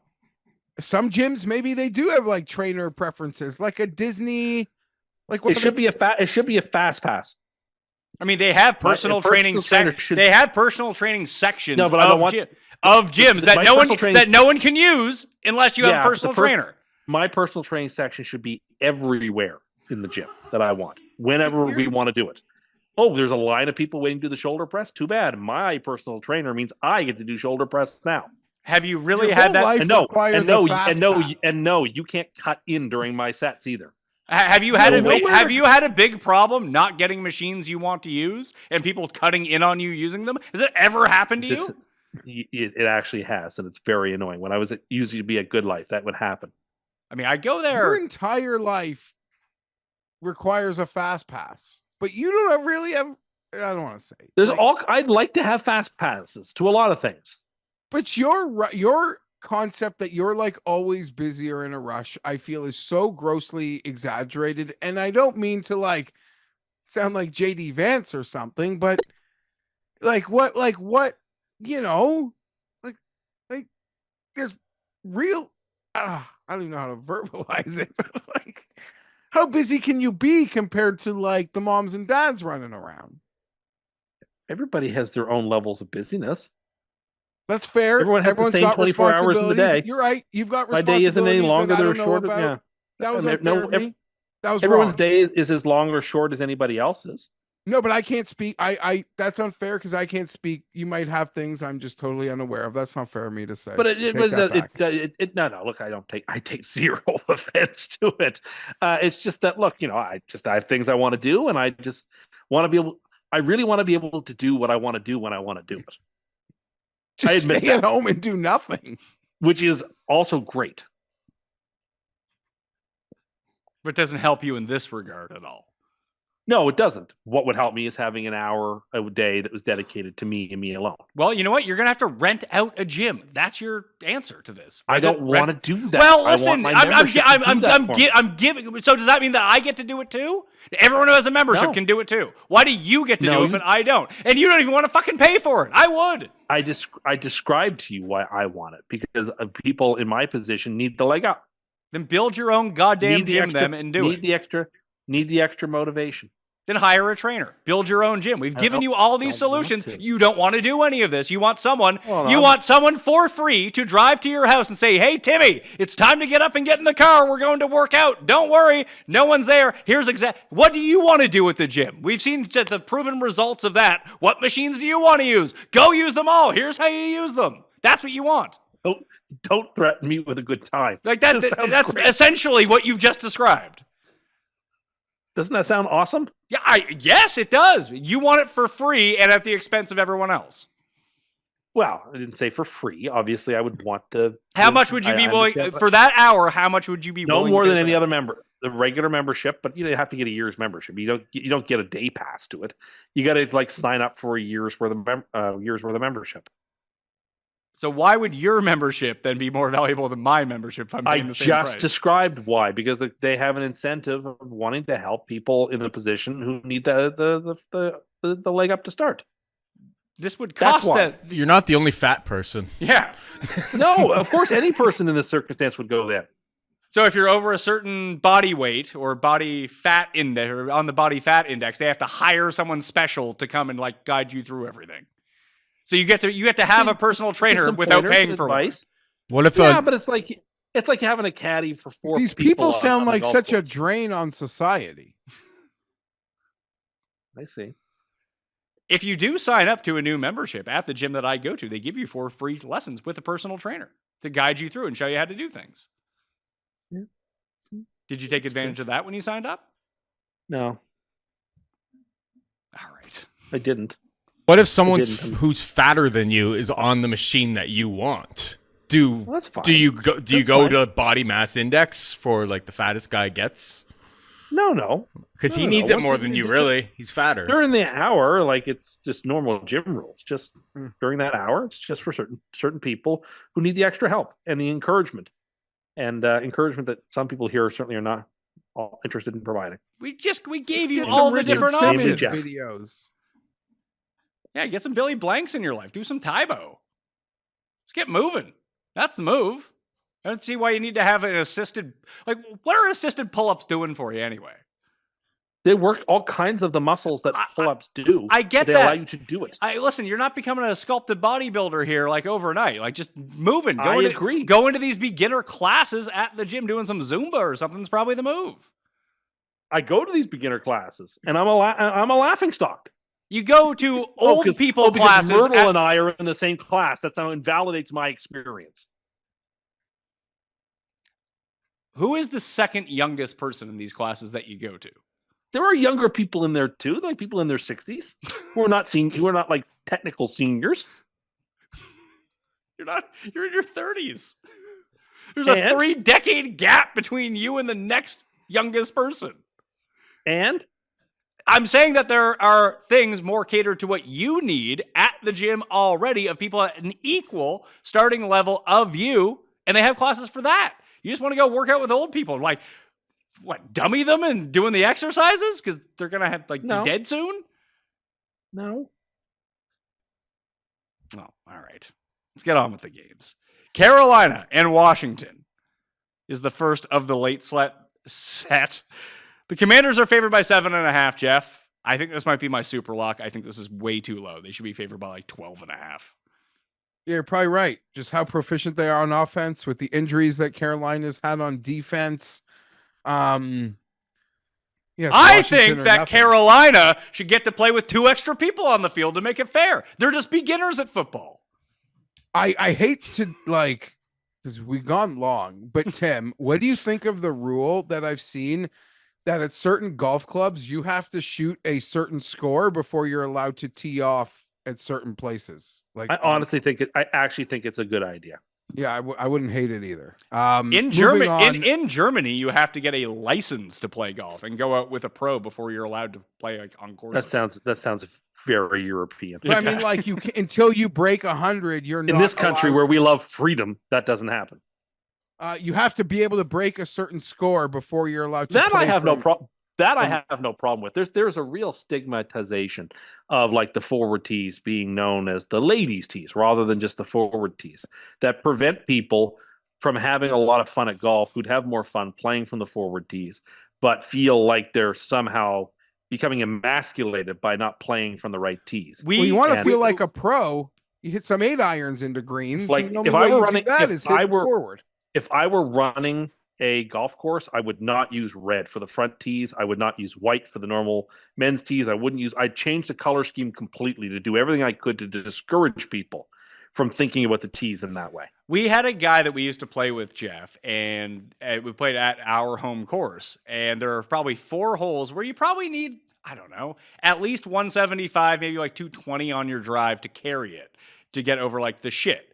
And he couldn't do it. And he refused to go to the forward tees and would just lose balls every single, like he didn't even come close to carrying it. Like, he wasn't very good. For the reason I just described. For the reason Tim just described, and he would just rather lose balls and take his drop on the other side than maybe hit a nice drive and be up with the rest of us. Yeah, there does need to be a real golf needs to renovate the way we think about and talk about tee boxes for amateurs. 100%. Well, they call them the forward tees now. Just people refuse to call them that. But I think Yeah. even if you're a really good golfer or like a solid skilled golfer, you would get just like a totally different experience playing the tee boxes. Like, so Well, our course actually has this really interesting recommendation now where you can play a mixture of the whites and the greens or the whites and the blues. it They completely tell you changes which a hole to do it hole. on. Does it not? It certainly can. You know, there are certainly some holes where you would never be hitting a pitching wedge into this green, and all of a sudden now you are. Or vice versa. You'd never be hitting a 6-iron into this green, and now you are. Yeah, like the only time I'm hitting the pitching wedge is when I hit it in the trees and gotta like lay up or something, Yeah. right? So I agree. That's one of the things that golf could certainly profit from, would be to change people's mindsets vis-a-vis the tee boxes. Or just encourage just playing them different, even if you're more than capable. I'm on Washington. Carolina's defense is they're just injured now. So they're easing Washington down. Washington down to 1.5. Yeah. Silly question, but when would be a fair time, if ever, to let Bryce Young play again? Not this season. When you can almost ensure, like, there's too many 1-4 and 1-5 teams right now. Once you're like clear cut in the race for the first overall pick again. Yeah, it's still too soon because you'd probably lose the locker room and their just desire to compete and move the football. But at a certain point, I think when it's just much later, you can maybe afford to piss off the locker room to play him again. We'll see. Do you think Daniels, by the way, it's not just how, like, when you actually watch him play, the decision making is nearly as impressive as the actual talent and ability. And how quickly he sees where he needs to go with the ball on like crucial fourth downs and be able to execute it. It's truly like marvelous. Yeah, he's a magic man. He's so fun to watch. Like when he sailed the pass for the pick last week against the Ravens team, it was like the first bad, like legit bad pass I've seen him throw. Agreed. I mean, I agree with everything that's being said here. Like other people, no, it wasn't the pick. It wasn't the pick. He didn't throw a pick against Baltimore. He sailed it. I think it was on the fourth down. They didn't convert. Now I'm spacing. But then they got a penalty and it counted. But that's it. I'm still skeptical of Washington in general. I think this team is playing a little over its head, but they're up against they're up against the worst team in football. So I will take them in this game. But they're not one of the 3 or 4 best teams in the NFC. And I think that Caleb Williams still has an outside shot at winning Rookie of the Year. I would agree, especially if the defense continues to implode, Daniels takes a step back, and the Bears continue to compete at the level that they're competing at least the past 3 weeks, then yeah, I absolutely agree with you that Williams could still win this. But just to watch them, it just feels like Daniels is way better right now.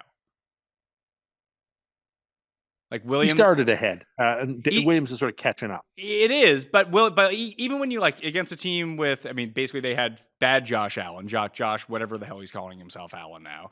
That every time that Williams gets pressured, he makes really bad decisions, and sometimes he gets out of it, and the mistakes don't happen. But like he tries to buy so much time, and he did a better job at taking off this week, which I thought was really important for him. But when he gets trapped in the pocket, he just starts like spinning around, trying to extend plays and making things. It's the old Darnold thing, where Darnold would, instead of taking the sack or throwing it away, he just felt like he could always do so much and just had the worst possible outcome. And Caleb Williams is still in that zone right now. When you really ratchet up the pressure, he just makes bad decisions. Whereas Daniel seems like he's very calm and just gets out of it or throws it away. Yeah, or even there's plays like there's a screen, behind the line of scrimmage to a receiver. He sees it's blown up, like you said, Pat. Like he just maturely eats it to live another down. Caleb, you just want to give credit just on like how much better he looks at what you're talking about, even within the last like month. Yeah, but look who he's played the last month. When he played real teams, it was a problem. When he plays like these jabroni teams, it's not a problem. Like that's good that he's doing it. Like if he wasn't doing it against these teams, that'd be horrible. And I am going to give him credit because he has looked really good. But you still see these pockets within the game where it's like, yee, what if this happened like 2 or 3 more times? Would they be pick sixes? Kind of gets a free pass, but I'm an apologist for the rookies. Vegas at the Rams. The Rams are favored by 7 here. Crazy, eh? I mean, Vegas is bad, granted, but the Rams aren't good either. And Cooper Kupp might be back in this game. He might be. And even if he is, like, asking the Rams to win by more than 7 points, Tim, seems like a tough task here. There's a reason they're 1-4 against the spread. Yeah, but like the Raiders played so poorly last week that Pittsburgh scored 32 on them. And I would have said it would be hard for Pittsburgh to win by a huge margin. And anyway, I like the Rams here. I'm not picking against. I like the Vegas Raiders, Geoff, just to cover the number. The big difference would be that at least Pittsburgh has a real defense and can set up their offense for some easier fields. Like the Rams defense is terrible. But the Rams have a real quarterback. True. It's fair. It's a big number. I'm not betting it. I wouldn't even want to tease it. But one of these coaches feels like they've been pulled out of an Arrested Development like coaching tree. So I'm picking Sean McVay with extra time on some level to create the separation needed. I'm not condoning a bet, but I'm enjoying the Kansas City Chiefs fans. You know, they've only won all their Super Bowls. They are gloating, friends, in what they did here. Now, don't get me wrong. The Chargers turned the oven on. They made the world think, oh, maybe we should bake a pie. The Chiefs had the Raiders put it all together and pop it in the oven. Like, what? Pierce I beating don't the understand shit. what he's talking about. Pierce beating the shit out of the Chargers created this, oh, look how dominant this guy is. Maybe he should be the head coach. And then Pierce beating the Chiefs cemented him as being the head coach. So the Chiefs fans are celebrating their role in the Raiders hiring a doofus. I can't imagine any Chiefs fan cares one lick about what the Raiders are currently doing. That sounds like a real, hey, we're fighting for not last in the AFC West conversation. You know what? Sorry, Pat. You can stay out of this one. You've got no idea how fans work. Okay? Like, truly. Like, I couldn't imagine.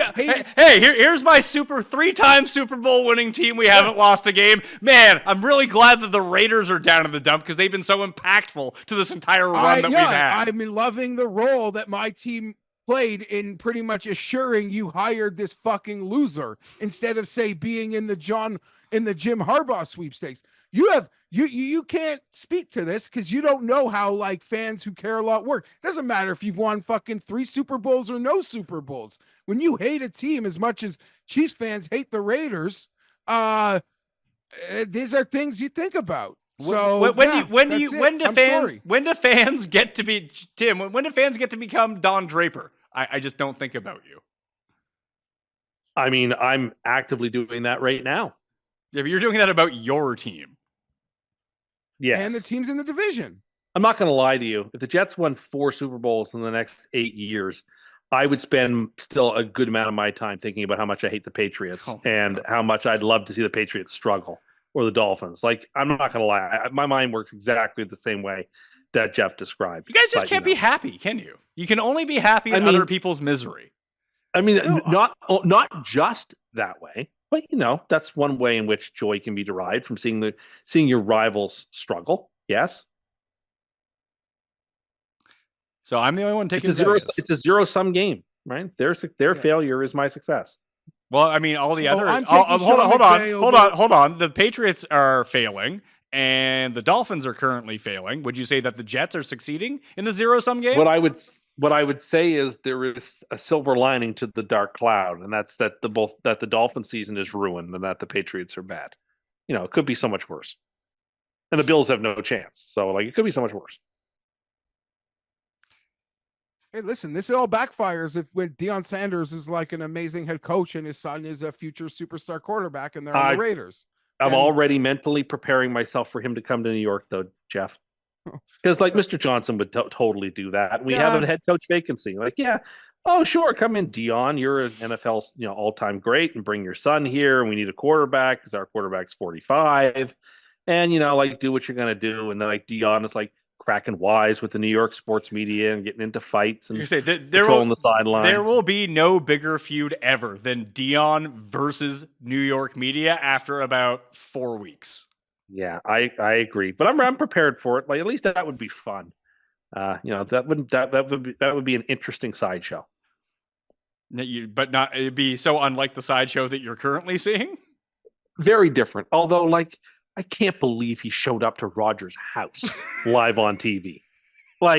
Anyway, he's just been living there for 2 weeks. He's like Antonio Brown with Brady. Wait, you think that's Rogers' house? I assume that's the facility. I don't know where he's doing his podcast hits on McAfee. He's a quarterback. He's not home at fucking 2:00 on Tuesday. He might He's be. not showing up to mini camp so he could travel to Egypt. You're right. Him, maybe. You're So right. he might be.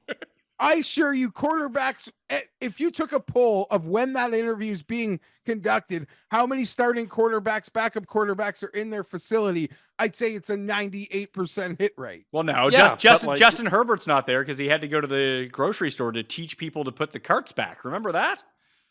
Listen, he's just an all around good guy. What about when you got scammed into Herbert Water? This wasn't water is a snacks company, but you know what? I was looking at the portfolio. We've crushed some other stocks. You can't win them all. Tractor Supply. Tim, who was it who had the concussion water? Was that Russell Wilson? I believe. Yeah, it might have been. That's just Might have been. great stuff.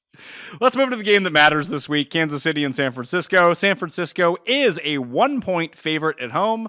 People continue to complain that it's disrespectful to the Chiefs. I like the Niners in this game. So I don't. I like the Chiefs. I'm teasing up the Chiefs to the last part of the tease.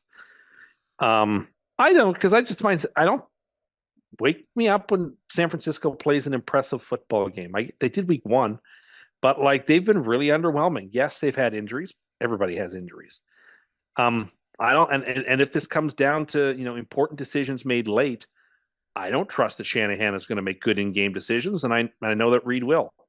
And Kansas City is coming off a bye. If you want to pick against Andy Reid coming off a bye, you go right ahead. I just don't think that's a worthwhile endeavor either. So you get 1 to 2 chances a year to pick the Chiefs as underdogs, and I'm taking them here. I like the spot. Geoff, I just feel like these are the sorts of games where the Chiefs punt off in the regular season. When Buffalo beats Kansas City kind of thing, it's oh yeah, in the playoffs, I'm taking Kansas City here. In the regular season, I'll take the 3-3 Niners. Okay, so my game theory here is so pathetic. It's truly just psychological. Chiefs fans hate the Raiders so much they won't be prepared. No, it's the Chiefs, they win the Super Bowls. Their division sucks. The AFC sucks. They're just 49ers meet this moment in week 7 of the fucking season. Yeah. Because, that this is when they'll get the Chiefs number. Sort of to your point, Pat. It's a bit of a revenge game for the 49ers. The Chiefs, I honestly don't think they give a fuck. The one thing preventing me from saying I really like the 49ers would be the bye week, but that's about it. So you're taking the Niners. Sorry, the Chiefs would be the bye week, but I gotta take the 49ers in a Super Bowl revenge spot versus a team that I think has those old school Patriot vibes of they know this shit doesn't even fucking matter anymore. I agree. Monday Night Football, the first game of the doubleheader is Baltimore at Tampa Bay. This is short list for Super Lock for me. I love the Ravens to beat the shit out of the Buccaneers, Geoff. It's Lamar against an NFC team. I don't know if they can beat the crap out of them. I don't know that that's on the table, but I like them to win and cover because Lamar wins against NFC teams. It's what he does. I just worry about Tampa's defense, Geoff. It is not good. Yeah, but neither is Baltimore. So this could be a boat race. I'm Tampa, really impressive.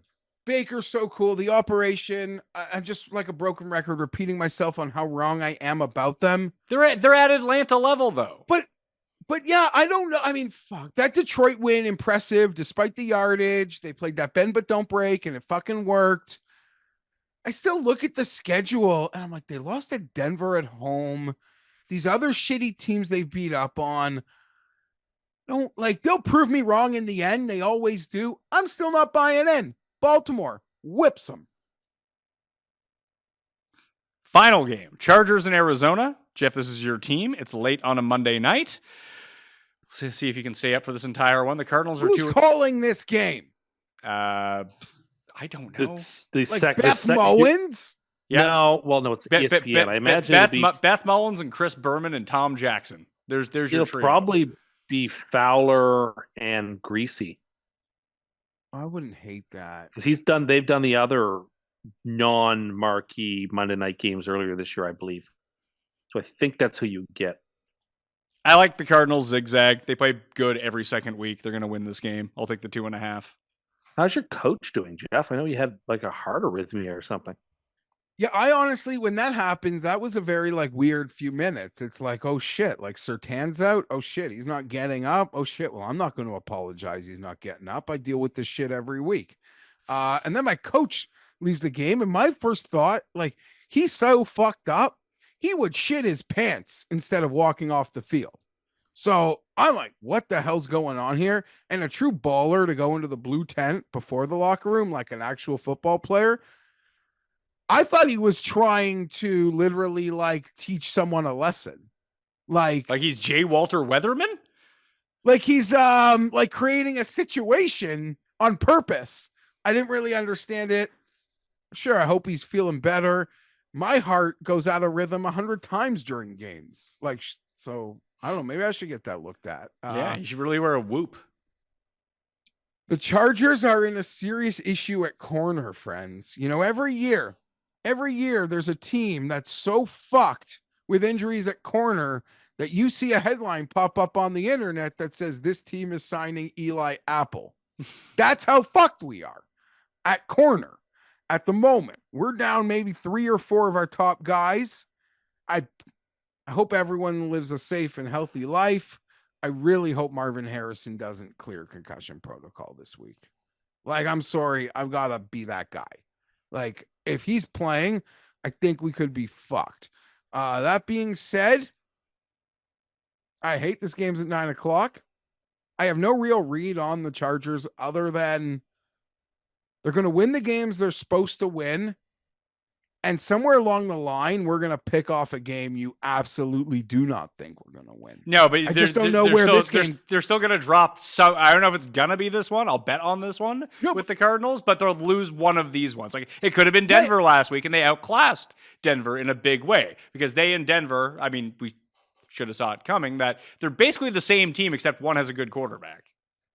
Yeah, one can, like, complete third passes downs when the game really matters. And Herbert, I thought it's been a while since I got to see him throw the ball. There were rumors that they were going to throw the ball more last week. I assume Surtain getting hurt only made them want to throw the ball more.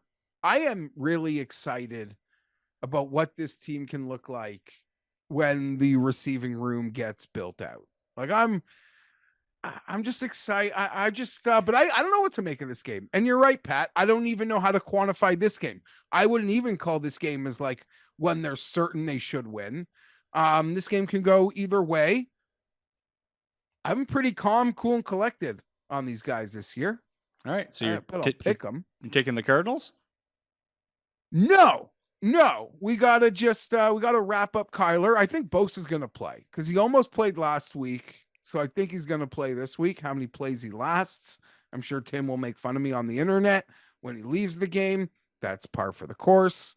I won't be watching much of this game, Geoff. This is way past my bedtime. It's past my bedtime. It's past my bedtime, too. I'll watch this in the morning. I'm going to be taking I have to find time to take a nap on Monday. Okay. This is way too late. Tim, who are you taking here? I don't trust Arizona, and I like what the Chargers are cooking up. I'm going to pick the Chargers. Like, they're not one of the elite teams in the AFC, but like they're the next cut. Like, they're right there. They're like the 5-6 seed in the AFC. Like, they're not in the top 3 or 4. They're not that at that level. But like, could they be in the divisional round of the playoffs? Could they be at like the way the Giants were a couple of years ago, the way that the Texans were last year? Could they be that team that gets in the divisional round? Yeah, I think they could be. I think they're right there. This is the team that I actually build off a playoff performance and actually do something with it. Just like how we still, at least I kind of don't know what to make of the Tampa offense based on like the teams they've played. I'm confident like a good defense will give them hella trouble. The Chargers defense is like the reverse because like they're DVOA darlings. Their metrics are off the charts, but the opposing quarterbacks they've played are shit. And even your most like hardcore football fan looks at the Mahomes lockdown a bit and be like, it's the Chiefs. We don't like grade them as the Chiefs. We grade them as September Chiefs. So like, you don't really even get credit against for that because they've been struggling against everyone. So, I mean, it's like weird to say the Chargers have played Mahomes, but I don't know what the way to frame this is. I still don't know what they'll be against like really good quarterbacks. Yeah, I could see the Chargers in like a round 1 game in the AFC as like the 7 or 6 seed, like giving Buffalo, Houston, or Baltimore all they got. And potentially winning one of those games with good defense, not taking stupid penalties, and Herbert makes 2 or 3 clutch plays. Like I think they're in that zone. Not that I would like bet on it to happen, but of the teams in the AFC at the back end right now, Tim, I do think you're right that they seem like they could give you a lot of problems just by being very steady and not doing stupid things. I would not want to play them if I were, the Texans in the first round of the playoffs. I would not be excited for Jim Harbaugh and Justin Herbert and a very tough team coming to play me. That would be trouble. Like if Bo Nix actually got better as the season went along, Geoff, I know you apologize for all rookies except for him, that Denver could be very much the same way. He's like a 7-year fucking starter. His ceiling is now. Like, it's kind of I've said it a few times, it's going to be a very much like a Mac Jones. He is already closer to his finished product. I mean that. Like, sure, there'll be improvements. They'll be more comfortable in situations. But in terms of his, like, ability as a passer, he is so much closer to what the final product is. I would say the best way that I could probably describe the Chargers right now, Tim, is for their ceiling for this season is like a better version of what the Steelers are. I agree. I'm on board with that. We lost to the Steelers. I know, but beat the shit out of the Chargers. But we're not in December and we're not in January yet. Like this Chargers team has a while to go. Like the Pittsburgh just benched Justin Fields probably for Russell Wilson. Like what are they doing? Yeah, you're right. And if Herbert maybe had the working ankle, maybe there's a couple more plays to be made there. I just, I really don't know. I just appreciate there's just, like, it just seems like a functioning organism now, like the football team, unlike the past. Win, lose, or draw, there's some level of functioning. And what's so crazy is in the past, I just spent the final half hour of the game like freaking out, ruining the early part of people coming over for Thanksgiving, thinking we're gonna blow it. I honestly just never had that vibe. I'm like, no, we're not that. We're not that. That's not happening. That's not me anymore. Close though. We're close. Sort of. I was really hoping I was going to sweep all my mineral picks on the best bet show if Denver could have rallied or just randomly kicked another field goal for no reason. Or just got in the back door, Chargers win by 3 and like the bet gets wipe that pushed. one out. I know we've been a long time, but I just want to give you credit, Pat. Your gold pick on the best bet show last week, Chicago. It's got to be a mind fuck when you say this is my best bet. And the spread moves like 3 points against you. I bet it again. I bet it again, and I bet it on the money line when I got plus 110 on it. No, good for you. That's commitment, and you just saw it, and you didn't care how other people were seeing the game. But it is really jarring. Like when my Detroit moved from 3.5 to 3, and I'm like, gosh, I hate seeing like my favorite bets, even a golf bet. Like no one likes to see a line that you say is my best bet of the week move against them. So it moves 3 points and then they proceed to just beat the fucking shit out of the Jags. So credit to you. I get what you're saying. And probably the Dallas thing would have worried me more than the Bears thing because everyone just kept betting Jacksonville for reasons that were completely unquantifiable. It's like, yeah, they've been to London before. That's great. Like, that was essentially the entire gist of the argument against Jacksonville because there was no football reason to take them. And listen, they dropped a bunch of touchdowns, but they do that every week. That's something they do. Certainly in the range of outcomes for a Jags offense is pre-snap penalties and drop balls and giving teams free first downs. Like that's Jags ball. Yeah. And they do it every week. I don't know why we would expect them to not do it just because, they've been to a different country before. If they lose, Peterson's fired, right? Yeah, he's probably fired this week if they didn't have to spend the week in England. Right? I would agree. And that's why I don't even think a convincing win. I think a convincing win only emboldens the firing. So the coach is like, I can bring in the new or the interim guy in here with like a positive note. I don't think a convincing win versus the Patriots might even save him. I don't think it matters, truth be told. All right. That brings us to Super Locks for the week. If you're ever looking for the cheat sheet for this show, by the way, it's in the newsletter. Subscribe, rate, and review the audio podcast. Getting that draw for $500 too. I'll probably give that away in about 2 weeks. I'm taking Washington as my Super Lock, -7.5, Geoff. I'm just going to be committed to the bit despite talking shit about them. I wanted to pick Miami, but I'm going to pick Jacksonville. Oh, boy. Tim? Detroit. Detroit, really? Yeah. Interesting. And to recap your free money teaser, it's a 6-point teaser this week. We got Cincinnati to a pick'em, Detroit to 8.5, Buffalo to 2.5, Washington to 1.5, and Kansas City up to 8. That's exactly right. All right, that will do it. I'm sorry we. Can I just say this was a great show? Could you record this for me on an 8-track so I could listen to it later? I really appreciated it. I don't get it. Cam was asking me for a physical copy of the show last week. For reasons that weren't clear. Yes. So he could, like, I don't know what he was going to do with the CD of it. Yeah, And it you might and Rob have been. kept asking, and the answers were not forthcoming. It might have been Cam.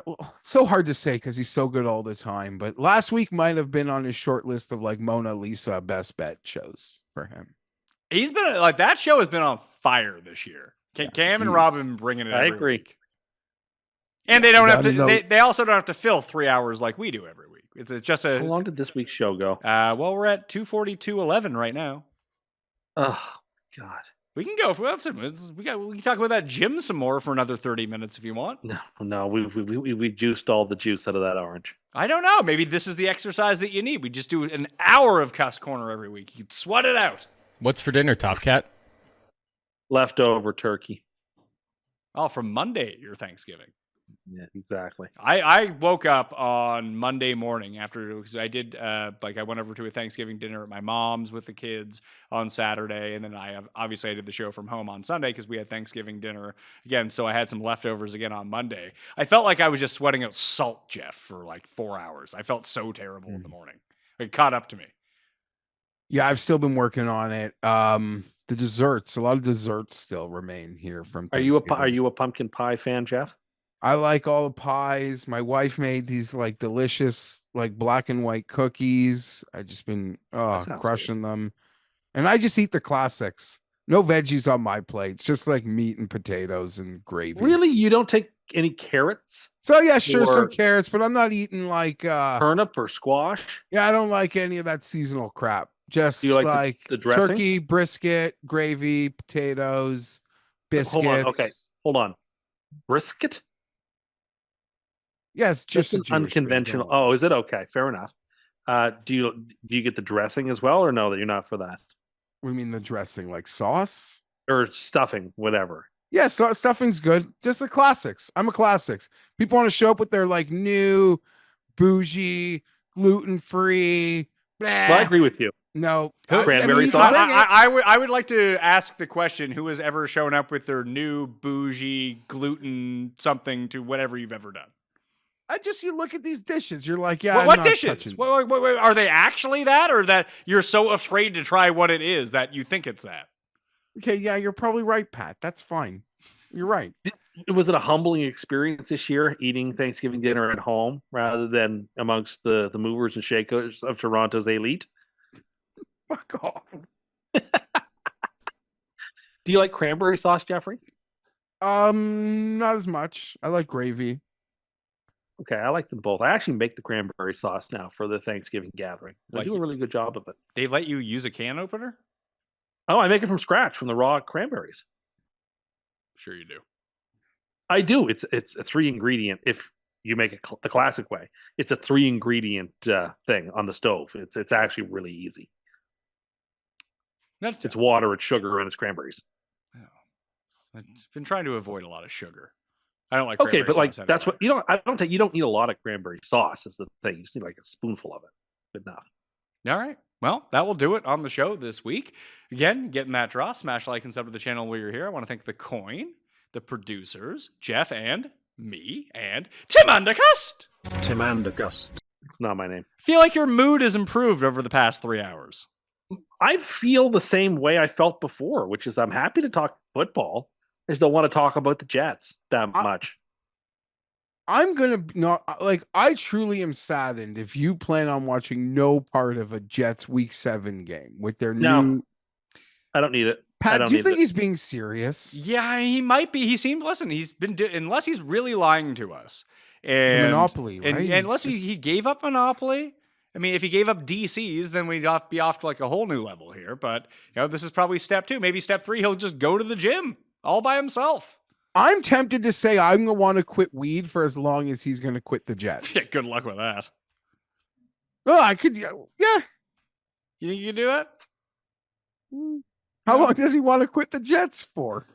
Until they start to show me something that makes it me watching them worth my time. So like two series on Sunday by 8:45 on Sunday you'll be watching. If that's if they won the next 2 weeks, then I guess it's worth my time to tune in. I'm not going to get my hopes up, but I would tune into them playing. You said them winning 3 games in a row would do. I don't think it doesn't change. It doesn't change my hopes for the season, but it would change the fact that I would start watching them again. Devontae Adams scores the first touchdown, and you're all the way back in. Dude, a first down. A 37-3 Jets rout on Sunday Night Football. You are all the way back. No, they still got to play the Patriots the next week, and I don't. No, we'll have it on, but like I'm not going to be fixated on it. So you get to 3-4, then you're 4-4, and you're just with the rest of the schmuck in the AFC. What's the matter with you? Then it's the Texans on Halloween night, and like I'm not going to watch. You already guaranteed that game was a win. We went through the schedule. I'm aware of what we went through. You don't even give out candy. You have nothing else to do on Halloween. You might as well watch that game. Yeah, you turn the lights off at 8 anyway. The game doesn't start for another hour. I want to watch movies. I'll DVR the scary movies and watch those. Oh, did you say you're going to download a movie? No, DVR is what I meant to say. I'll DVR the scary movies on my machine and watch them. What are the scary movies of choice? Maybe that can be next week's show. Maybe you can come up with which Halloween movies I enjoy. Your top 5 movies to watch over the 5 days of Halloween. Okay, sure. Movies. I do not doubt that, Geoff. You're not good with scary movies, Geoff? I like roller I learned coasters. that when we were hanging out with Geoff for living with Geoff for a week. That Geoff does not like gore or things like that. I don't need to pay money to be uncomfortable, but I really like roller coasters. But scary movies, I don't know. It's no, I don't want them. Did you ever see Misery with Kathy Bates? She's a star. Well, yes, that's established. But like, that's a scary movie. But it's a different type of scary movie. Yeah, like, no, that's like too? that's more like suspense, right? Than would you say that Silence of the Lambs is a horror movie? The hobbling scene is okay. Sorry, so I would say Silence of the Lambs is. I would not say it's a horror movie. You don't see. I would say it's like it's not just a horror. I would say it's a dramatic horror. Like when he slashes off that person's face, but you don't see that. Puts it on. You don't see that. You see the blood though. You see the blood from off screen, but you don't see him like cutting a guy's face off and then putting it on. And like it's not like the movie Face Off, Tim.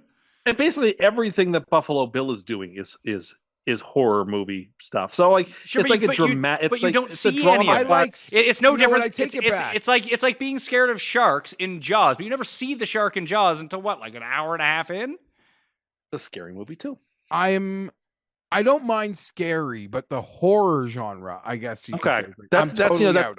Okay. That's so like you didn't like suspenseful and scary, but not quite like, oh, this is a horror movie. I can do. So you didn't like the scene in Hostel when they slit the guy's Achilles and you got to see it, and then you tried to stand up. Oh, Every second of Hostel is just horrible. You remind me. And You know what? and You I would remind me. never. You remind me of the guy on the train who they talked to, the Dutch guy, who's like, "I like to eat salad with my hands," and then he coaxes you know, them I into a haven't hostel. even seen, and I won't watch it, but I haven't seen the Hutchinson injury. I just saw that game was on third down for a really long time. I knew someone was hurt. That game was on third down so long. I knew someone was hurt bad, and I don't even care. Like, that shit's no chance. Am I watching that? Yeah, Geoff decided to turn on some music and just dance for the 25 minutes until it was resolved. No, Tim heard me. Someone was, oh yeah, Kenny was telling a story about something that was like really hookers? upsetting or bothersome. And I just started closing my ears and singing. And That's exactly what you did. That is and Tim was exactly like- what you did. And Tim was like, "What are you doing?" And I'm like, I don't want to hear anything he's saying, so I'm just like making a noise in my head. And like it reminded me of the time that Cam showed his bruise on the show, and you said as soon as you realized where it was going, you turned your computer monitor off so you didn't have to see his bruise. Okay, I'm happy you didn't say it reminded me of Warren from something about baseball, Mary, because sometimes when I do that, and some people be like, whatever, never mind. Oh, don't worry, Geoff. You can say whatever you want on this show. Apparently anything goes, and we're almost 3 hours in. So I will let people know that Kenny and Byron did a recap of what they like we did our recap of Montreal and spending the time there. They did one on their show on Fantasy Golf Degenerates, and it's basically just a story, Geoff, about how Kenny got hookers. Like, just flat out, here's how I did it, and here's what you need to do too if you want to get some hookers. It's amazing. And Kenny, I mean, I should watch that, but Kenny also takes pride in, like, he does not want the prettiest girl in the establishment either. Like, he wants the level of girl that's going to, like, not just think, oh, you're paying me to, like, be here because I'm so hot. He wants a level of girl that, like, still feels she's got to work for that money. Oh, this is covered. It's on the Sanderson Farms Championship first hour of Kenny just doing a recap of all of this. And names were dropped. That's fine. I don't care. I'm not afraid to tell my wife I go to a strip club, but I could tell you the morning after I'm standing by like the 14th hole with Tim, and I see a tweet from Kenny that says like, Yes, Geoff, I forgot about this moment. says like, Geoff kept up with me last night. And like, I'm like, what the fuck? That's like someone could see this. My wife could see what this. does that mean? Got to be taken like, down. I don't like strip club. Like, I went to the strip club with Kenny, but like when you see the implication, Geoff kept up with me last night. Like, that is so fucking vague. When I went home with the boys, like I went home with the boys. I don't play on that team. I like got drunk. I had fun. I went to space. I did the strip club. I had a great night. Like, in that sense, I kept up, but I did not keep up. So Tim saw me like panicking. Oh, it was a complete. We had a whole conversation about it while you were texting Kenny about it. It's like, Kenny, you gotta. I forgot all about this. Yeah, Geoff was frantic at that moment. Well, that's an implication. Like, Kenny I know, I has get a it. reputation, and my Like, I wife's agree a fan with of you. Kenny's. I agree with you. No, I understand now. Look, you could have just stayed back with me and had tea and watched reruns of the Golden Girls. I could have stayed back with you and gone to bed.